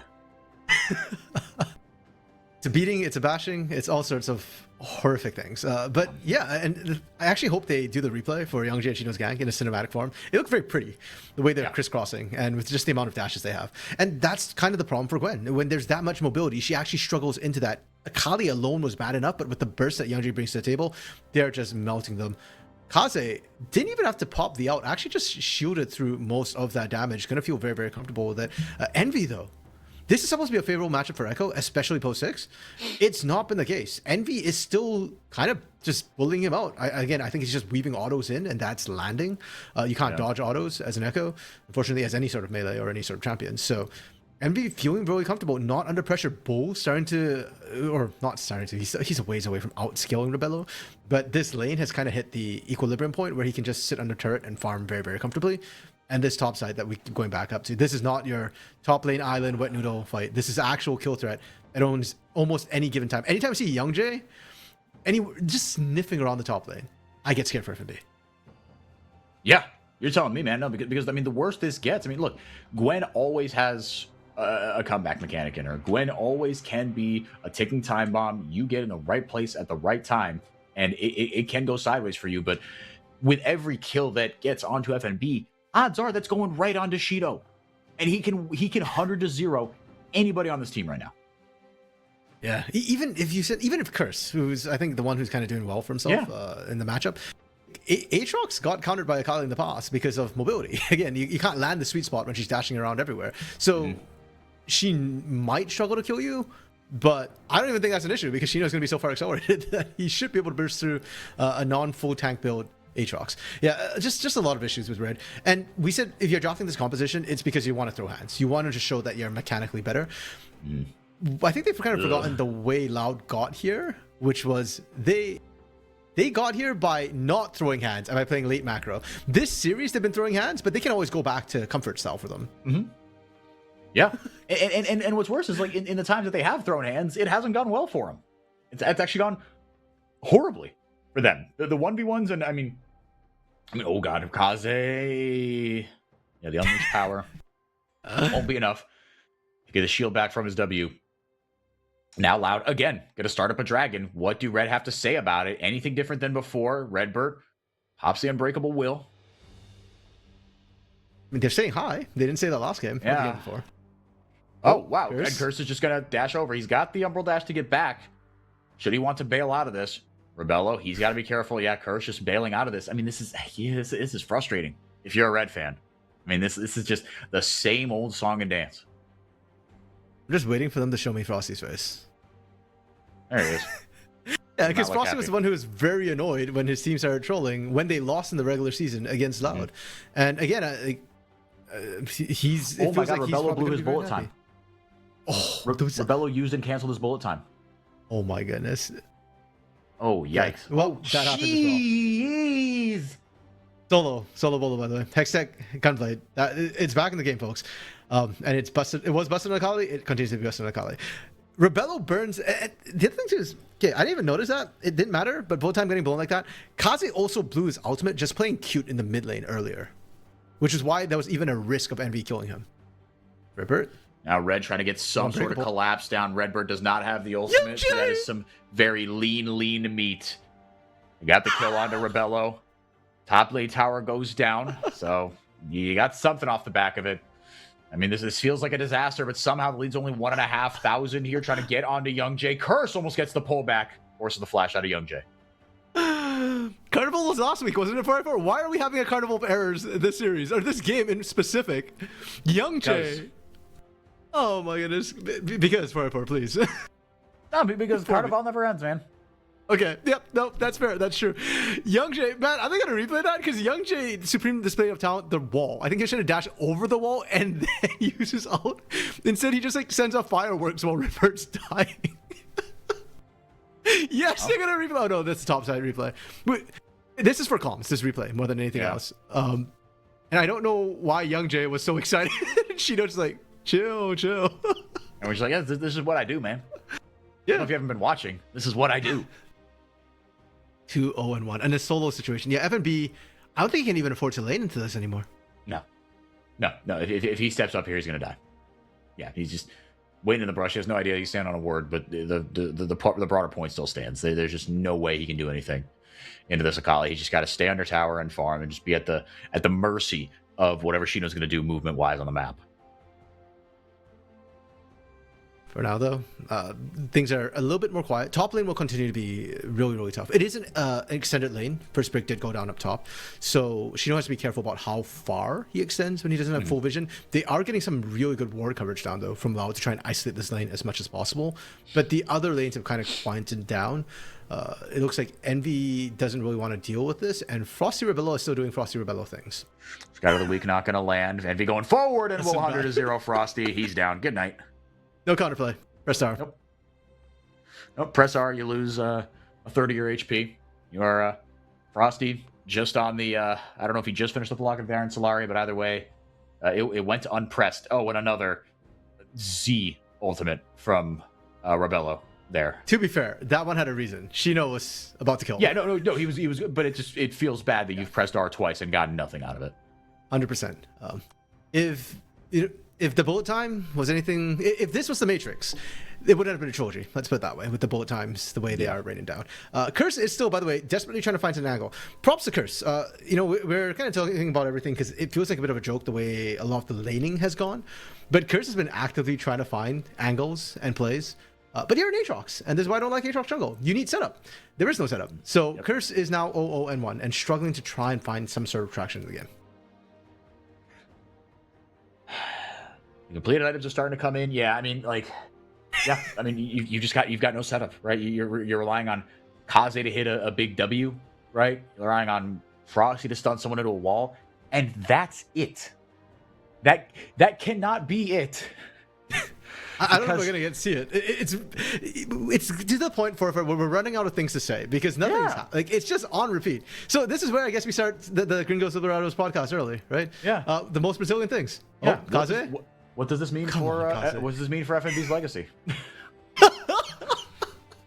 He's living up to his legacy of playoffs, man. If we're just gonna like keep doing the greatest hits here, DP coming in, Curse trying to get Envy down here. That will be enough. Sheesh. Holy moly, that is a lot of damage from Curse. Dusk and Dawn has come in, and it is here to play. FNB trying to get on the board here. Young Jay coming in. He's got the supreme display of talent. Will he get there in time? Curse taken low. Redbird trying to keep Kaze off him. Big chrono break coming back, but Shino has shown up, and Shino is trying to feast here. He will get taken down. Redbird going to get taken down. Red just out-handsing people. Kaze will go down. Maybe finally the Q goes out, but Sivir on the board. FNB going to grab his first kill as well, and just like that, FNB's legacy not in tatters. They heard the podcast and didn't like it, I guess. They finally show us action. Red out of nowhere exploding to the fight. And for Loud, I understand where Loud's coming from, right? They were winning. They were crushing the game up to this point and thought, okay, we can throw hands, folks. And suddenly remember, wait, this is still Red Cannons.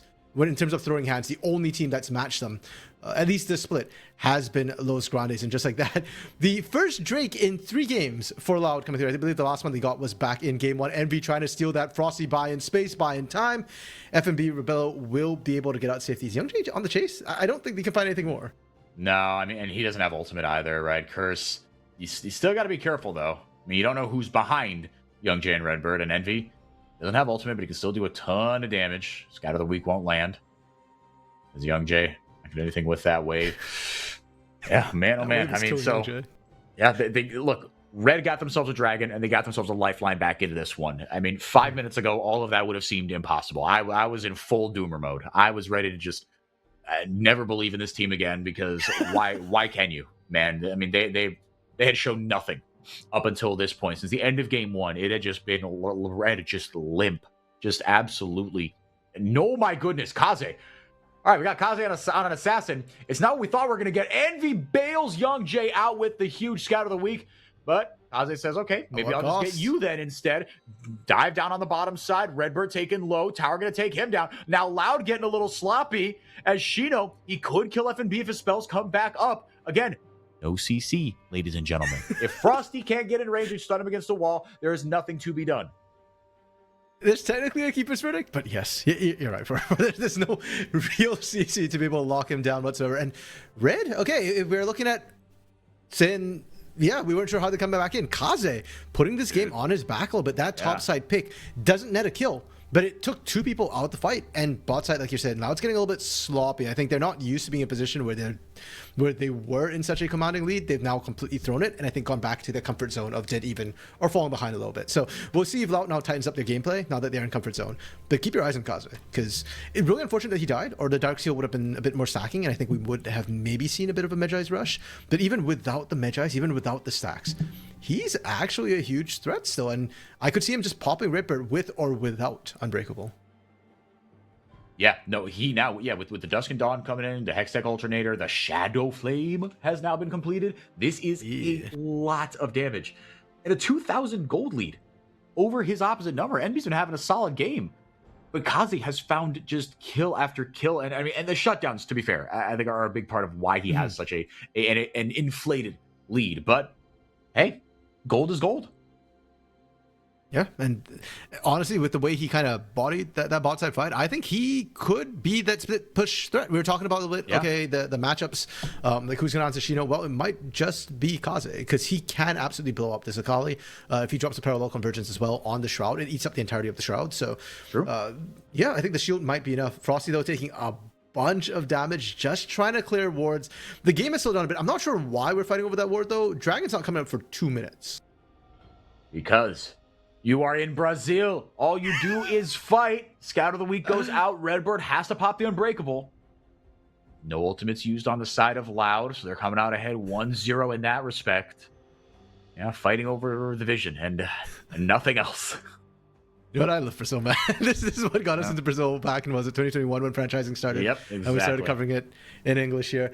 Yeah, but for Red though, for Loud actually, I don't think they should be just randomly throwing hands. That's how you throw the game. That's how you threw the game earlier. Just get the vision down and play it nice and safe. There's no need to defend it. It's quite early yet. Instead, if you're throwing hands like that, that's when you see Kaze start to find those sneaky angles, find ways to pop off. Kaze is still him. We were just talking a little bit about how, what was it, 2 weeks ago, 3 weeks ago, Kaze was saying, okay, when are the actual mid laners getting here? I've not faced any real challenge in the mid lane. And Envy this series has been locking him down. It would be funny that it took Envy coming in from CD that would to be really the give most Kaze a wild challenge. timeline. Yeah. Yeah, playoffs Envy, no less. Sure. But he's been doing it, and now I think Kaze needs to show off this game. If Red is to win, we've said it before, it needs to be on Kaze. And so far, on this Echo, this pick that made no compositional sense, No. he's been lifting the team, putting them in his backpack, and carrying hard. So far, so good. And Kaze, I mean, you see the pressure that he's exerting, right? I mean, and he's just kind of covering for everyone right now. Turret did go down into the mid of the I think the mid lane. Yeah, mid lane tier 1 is down. So Loud ahead, 1 by 1 on that front. But, I mean, yeah, total damage in this game. My goodness, look at that. I mean, Shino, Envy, Bull, and then a 3,000 damage gap to FNB. Kaze. What? That makes no sense. But No, hey, it does make sense, actually. So here's the thing. Top laners always have their numbers inflated because they duel a lot. But they don't kill each other because it's 1v1s. sure, Kaze can't get more damage because his targets are dead when he goes in on them. fair enough. Yeah. He used to pad it by going after Ripbird a couple more times. Yeah. Yes, exactly. Now the TP's coming in. 2 from the side of Red, 1 from the side of Loud. Shino has joined the fight. He's on that Shadow Flame as well, so he's on 2.5 items. He's kind of equalized Kaze here. Make it rain. Gonna find a little bit of space here. Shino and Kaze, yeah, they've both got the same job, right? Get in the back line, find a creative angle, and create some havoc. Okay, the lack of engage though from Red really hurting them right now. Yes. Kirsten Frost is just getting poked out. They have no good answer for that. Maybe. No, I was gonna show us. Maybe you realize on misfortune for engage. Please don't. That was 100% a joke. Kaze losing out the trade on Shino, but actually pushing Shino barely. out. Yeah, I mean, that wasn't by much. Make But it rain. unbreakable. Gonna separate a little bit of space. That FNB is just dead.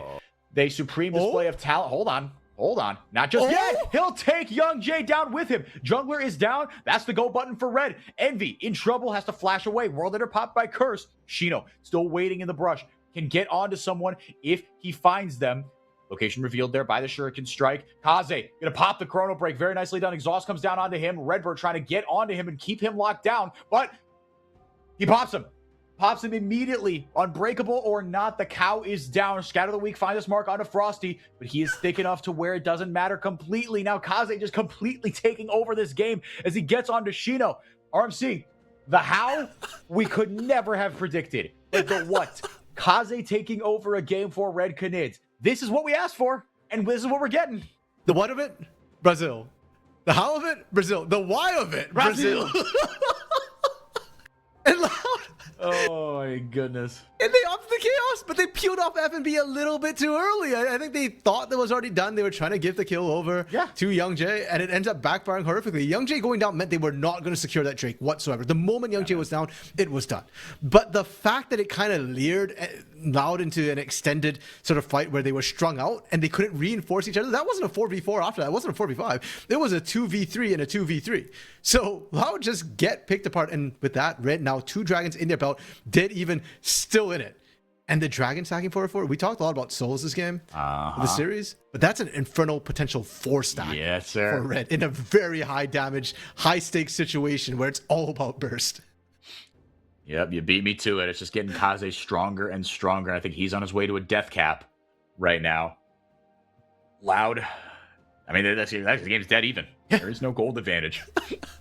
And like you said, the dragons as well, statistically. Kind of 2 on each side, but yeah, I mean, if you can, the longer this game goes on, stacking up those Infernal Dragons, getting that borrowed power. Now Young Jay going in, taking very low, only gets one The with Supreme bullet Display of time! Talent. Bullet time on the back end. A useful bullet time takes Bull out of the fight. And Shino taking low as well. Couldn't finish the job. So he's got to get out, wait for spells to come back up. But in the meantime, Redbird next on the menu.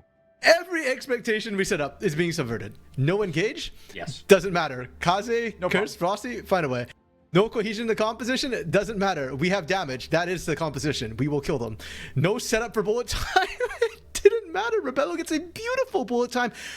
Frankly, unassisted. Right? Like, while all the chaos is happening, he just finds the right position to stand, do the damage, and Loud is caught between a rock and a hard place. Do we disengage? If we do, we've lost this fight. If we double down, we're in the bullet time and we're taking damage. It's such a rough position. The replay they're going to give us is all the way back actually at Dragon, and it's again more for comms to see how Red are playing this out. And this is after Young Jay is already down, so you can see FNB shouting, like kind of being the voice of the team a little bit and going in the direction. A lot of Frosty talking as well.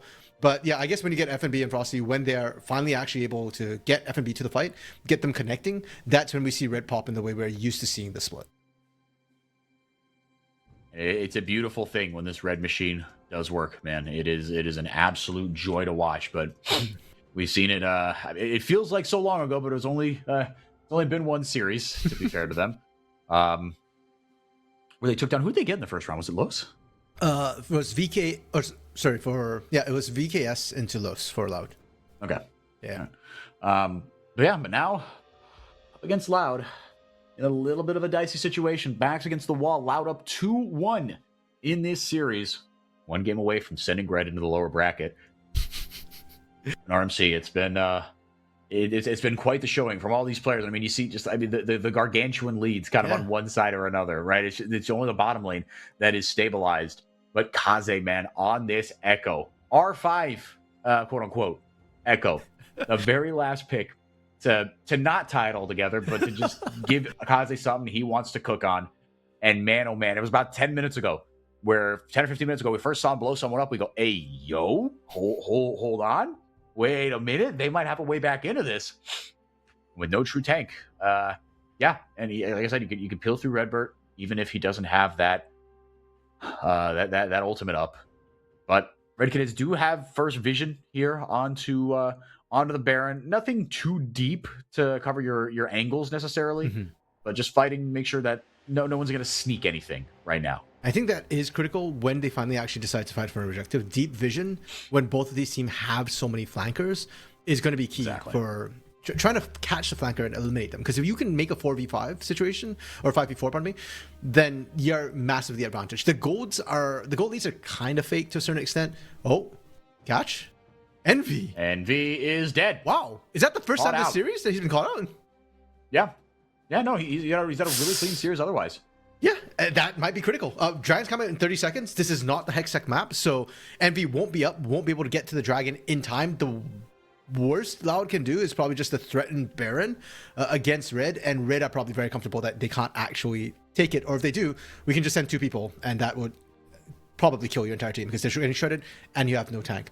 For the way this game kind of has broken down, though, like, yeah, the gold leads are fake. Yes, it's kind of swinging every lane, but with how bursty everybody is, it's more just who gets caught. It's execution, and that's why vision was important. That's why Envy walking blind from bot lane was as big a deal as it turned out to be. Yep, and now Red going to grab this Dragon for free again. That is a third successive Infernal Dragon. Just more and more firepower as FNB rips right through this bot lane tier 2. Loud got it done on the top side, but now 3 Dragons to 0. And for the first time all series, RMC, Red Kids on Soul Point. Wait, did they do it in game 1? It's been so long ago. Maybe? I don't even remember, to be honest with you. I'm just assuming they didn't. Yeah, I remember in game 1 they got Dragons, but I don't remember they actually ended up getting Soul because it feels like night and day. And even the way this game has gone, yes, it looks like Red is actually starting to come back in. I want to say they look like they're winning. The gold is dead even, so the usual metric we look at is not applicable. And every fight is just its own individual fight right now, so hard to say. But game 1 was nothing like this. Game 1, Red were losing till they won. They found the picks, and then they said you just turn the game. This one is a bit of a grind, is a bit of a slugfest. And I wonder if by this point in the game, 4 items completed for Bull, if Loud can win a fight, they might be able to close out, just win the game off of it. Like, they've got all the turrets outside base except for the bot lane, which means if they ace at Baron, I think they have enough damage to just take Nexus. Let's see. Yeah, I mean, they rip through the objectives really quick. That's for dang sure. Yeah, between Kaze and FNB, Rebello can clear waves pretty quick. Yeah, maybe. No one willing to pull the trigger on the Baron just yet. You have to imagine that's where the next battle lines are going to be drawn. Yeah, no fantastic vision kind of on either side. Waiting for everybody to get, I suppose, their next item spikes. I'm a little surprised, RMC, they didn't go for it kind of right then and there. But, you know. No tanks, so nobody feels comfortable. Yeah. You get caught in the pit So. with no tanks, right? Like a bullet time coming across from Rebello would just rake through the entire team. Bo can do the same thing with his bouncing blades. At 4 items, Sivir is well and fully online. Oh yeah, yeah, and with the anti-heal as well. I mean, that's going to eat into Gwen. That's going to eat into Kaze's Chrono Break. It's Chrono Break is Echo. Chrono Shift is Zillion. Yes. All right, cool. Good. And Just Echo's yeah, I support. mean, but that's healing. Remember, right? That is affected by anti-heal and the BT from Rebello as well. So, and Sivir can spread that just about as well as anybody. Yeah. Very, very efficient, yeah, for sure. Yeah, no, absolutely. And you're still getting the armor shred, right? I mean, not that it really matters into this team, but yeah, Rebello, he's on his 4th item now as well. So, like we said, bot lane pretty much even. Kaze up, essentially a full item on Envy. Yeah, now he's coming back with the Seekers. Oh yeah. Now we're cooking with gas, boys. Curse got his Death's Dance. FNB's got 3 items. But Shino, he's level 19. He's got 3.5 items as well. Young Jay with just a pure assassin build on this Kiana as well. Maybe, hopefully, we'll get to see some fighting soon. Sure, yeah. If not now, it'll come in 2 minutes for sure, because that would be Infernal Soul for Red Canids, and they're actually looking at a 4 Infernal Soul, and they are in the lead. So Loud's a team kind of on a timer. Baron, for now, they just need vision for both sides. We are seeing Loud actually pushing on the mid lane. That's the one lane where I think Loud has a massive advantage. Their outer is still standing, so that gives them access to both of these objectives fairly comfortably. Loud, are they making the call for Baron? They see FNB Kaze bot side. We'll see what Shino can do in response. Yeah, they're just going for it. So now, I mean, which is what can Red get back in return? Pops a stopwatch. Kaze just dancing onto Shino.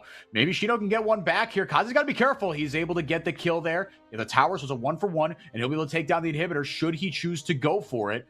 The On My Way pings, the Help Me pings are coming down from Loud. They don't want to let this inhibitor go down. Make it rain, going to buy a little bit of space, but Redbird coming in with a head full of steam. But Rebello just going to get right back onto him. He's going to kill the cow. Kaze, whoa. Kaze's on the Nexus. Kaze is 1 away from being on the Nexus. He's going to go back, and he's going to pop Young Jay. Oh my goodness, what a chrono break. Okay, Curse is now running to back up. Who's backing who up? Okay, Kaze is not back up. Kaze is TPing right out of there. Curse knows he's dead. He's gonna go down. What an insane series of events in 4v4. This is what we want to see from CBLOL. This is the CBLOL diff. Loud walk away with the Baron. They walk away with the kills, but Red walk away leaving the Nexus turrets in shambles. They have dealt a huge blow to the base security of Loud. Yeah, you still got your mid lane outer. Congratulations. I mean, it is still a good thing, though. Like, again, it's going to give them access to these objectives. And 20 seconds when Dragon spawns, right? Curse would just have respawned. And Loud don't have to worry about pushing waves back up to actually walk up. They're now pushing the bot side waves to make sure that they have full control over this Dragon Pit. And for Red, I low-key think it was a mistake for them to kind of go for this. Especially when Shino was kind of the hero of this play. If Shino doesn't stall out, if he doesn't kill FNB, this trade gets a lot dicier. But because he takes out FNB, that's why things are as good as they were for Loud. Picture in picture, we just see that it's Loud just taking the Dragon right now, as expected. A little bit surprising is the fact that they're trying to push while doing the Dragon, and that could get them caught. Infernal Soul delayed here by Loud. Red gonna have to wait a little bit longer to get onto that. On my way, ping's coming down. FNB's going to take down that mid tier 2. Should win this 1v1 against Young Jay unless he gets a nasty stun off. Got the Edge of Night with the spell shield. It's Redbird and company. Going to rip right through that bot lane tier 2. Trying to get onto that inhibitor. Loud have not cracked open the Red base. Red have absolutely cracked open the Loud base. After all that, maybe Curse going to put on the chase. I don't think so here. Watching Kaze a little bit. Without the teleport, he doesn't have the flank angle. And Shino actually held up Kaze in the top side admirably, which is what is allowing Loud to go for this push. But now Kaze on the flank will be spotted on the control ward. Young Jay Kaze trying to get back there. Young Jay pops a screen display of talent.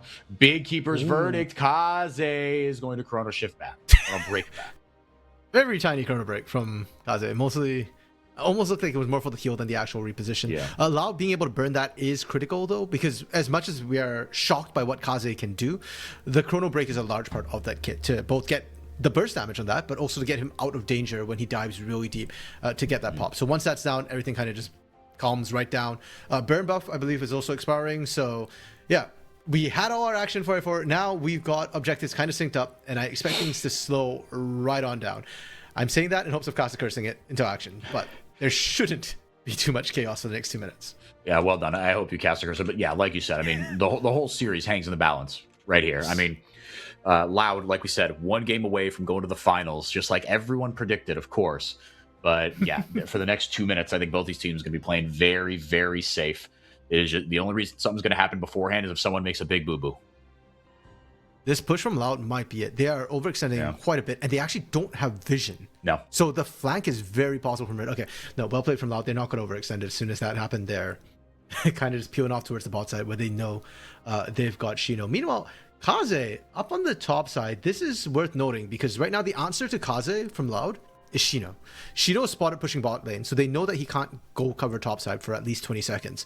And it's going to be Envy answering. Well, Envy's poppable for Kaze. Yeah. No, he absolutely is. I mean, I think it's almost like maybe not the prime target. It's certainly the easiest target to kill, I think, right? You don't have to deal with a spell shield on Young Jay. He's not as shifty. If you can dodge the scatter of the week, you win that. Yeah, now Loud has started reinforcing a little bit, but no vision. The vision control from Loud is really, really weak. And normally that's a horrible thing. It's not the end of the world because there's no objectives, but they do have to be careful if they want to push out with this lack of vision. They're holding the wards in inventory, I assume. And they're just going to march down mid for now. Man, Kaze, camera, we need to watch Kaze more because he's really the pivot of everything. Where Kaze is will be where the action should go. Yeah, I mean, there's more chaos potential in the mid lane, certainly. Just if someone steps out, someone gets caught. But again, famously, like we've talked about a few times, there's very little crowd control in this composition for Red Kid. So even if Loud overextend, even if Loud do what they're not supposed to, it is tougher to make that happen. Kaze, yeah, there's nothing Envy can do here. I mean, well, I say that. He can threaten a scout of the week, curse. Yeah, you see all the vision from Red. I mean, they've got that entire top side of the map just completely lit up. Redbird, gonna shove Kaze off this, cursing Young Jay doing battle in that little brush there. 30 seconds till Baron, and that's the setup that Red is going for. That's why they're setting up all this vision now, and Loud has to walk into it. Death brushes aplenty for Red as they're trying to figure out which way Loud is going to approach this. Redbird has Unbreakable. That's going to be critical because he, as a support, is the one who has to get in there, get vision down, get potentially caught out. Yep. Ooh, Bull now with the GA as his 5th item. So now Bull is full build. That is 6 capital I items. Curse is very low. Redbird gets in with the Unbreakable, gets the headbutt off. Frosty goes down. He survives. Bullet time gets not a ton done. GA comes up. Loud ripping through this fight. They are winning it because Kaze was nowhere to be found. They get caught with their pants down, and that should be it, RMC. After all that setup, after Red getting all the control, it's Loud with the pick, and it's on to Frosty to make Red regret. Loud just waiting for the minions to walk in, and they're going to be able to close this one out. 40-second death time, 50-second death timers for the critical members of Red. For what a world we live in, and what a way to go out. That was so brutal. Like you said, RMC, wherever Kaze is, that's where the action is. Well, I mean, you weren't right there, but getting caught without Kaze was an absolute death sentence. You saw it right there in more ways than one. And now Loud, Envy, there's no way. Oh, please. Back to home. Yeah. Back to home. Yeah, I don't know. Yeah, go back home. I think there were 3 X's, like taking it 3-0. Dude, Envy and Redbird, man. 2020 INTZ. Just continuing to haunt the nightmares of any good thing you have going in the CBLOL. Loud fans cannot believe it. This was house money for them. They were not supposed to be here. They were not supposed to win this series. And now Loud back in the finals for I don't know, the 20th time in the last 21 splits or something. I mean, just unbelievable that they are back here. And on the back of, as everyone expected, Redbird, sure. Bull and Young Jay, who are they? Envy, hell yeah. Shino, the guy that was on Kate Academy and was solid, if not amazing, sure. But man, Bull, also the size of Bull's arms, dude. Damn. Yeah. Like we said, he looks like a carry. And yeah, man. He actually reminds me a lot of Croc too. Like, I feel like he started to internalize the Brazil, and you love to see it. But it's just not the most CBLOL thing we could have had in our playoff bracket. The biggest upsets was Loud running through, and there's up to now there's questions like, okay, yeah, they face a VKS squad that's internally just having a meltdown. They're up against Los, who's never really played a team that kind of survives the early game, and Loud barely survived their early games against Los. But up against Red. Like, there can be no question now that Loud is a legitimate threat, and it's not teams just throwing into them. Yeah, you can criticize the drafts, but that last game, that was nothing. That was just straight hands from both these teams. Like, Kaze was popping up. FNB found his way back into the game, but Shino just outplayed. Envy, rock solid, man. Like, even in a weak Syndra game, he wasn't. He didn't just let the game get its back broken onto him. Yeah, exactly. He was the guy who managed to find Frosty, which kind of kicked all the action off. So. Playoff Envy, it's a thing. Loud is suddenly out of nowhere a massive playoff contender. And let's not forget why Envy's here too. Because Mago dropped whatever. Mago parted ways in the middle of the week. Envy had a scantful of days to get in gear for this. And Loud managed to make their way into the grand finals. The lower bracket now for is busted. Like, our top 3 teams of the regular season are now going to have to face off. Los, our first seed. Red, second seed, Furia, third seed, sitting up at the grand finals. Loud, our 4th seed. I have no words, man. I mean, Loud played their butts off. I think Red, look, it was a very regrettable games 2 and 3 from Red. Very uncharacteristic, individually and collectively. Not good from Red Canids. But thankfully for them, they're still in the lower bracket with a chance to make the run back, get to finals, and get back to first stand. But they will have to go through either Furia or Los. I mean, one of those is not like the other, but if Los find their way through Furia, then all of a sudden you're kind of sitting there, I feel like, against a bit of a Loud 2.0 of how did they get here? And why are they just going to keep running us over in the early game? Man, oh man. RMC, any final thoughts, man? I'm still a little stun locked.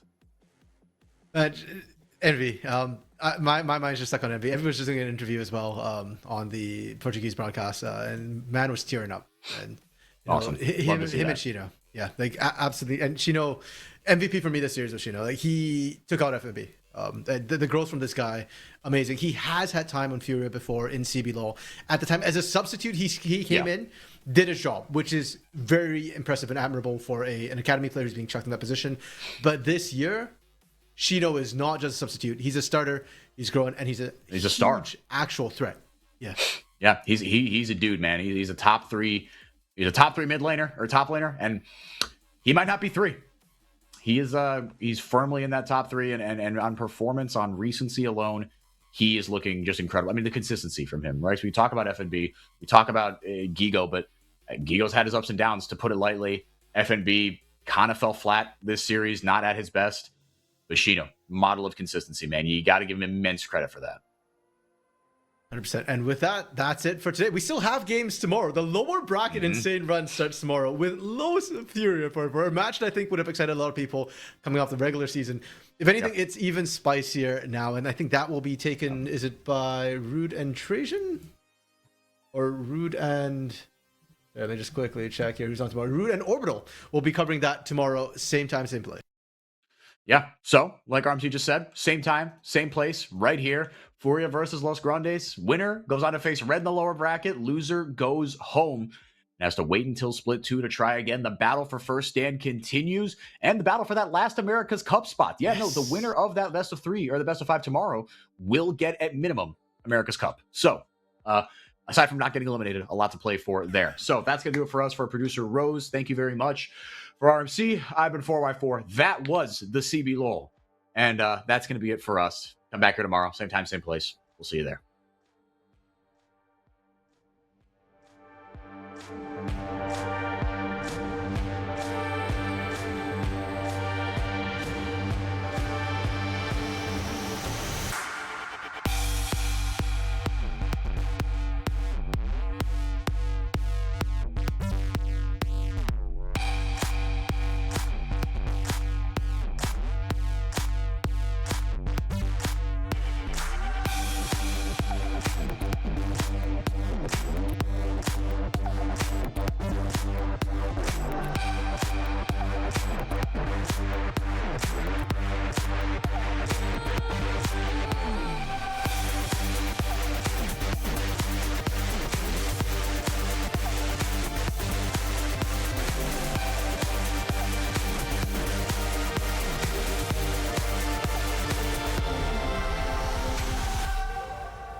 up high and beat the drum to what we love.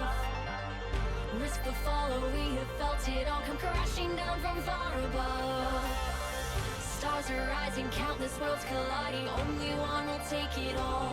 Can we bring to fall the giants? Can we make the final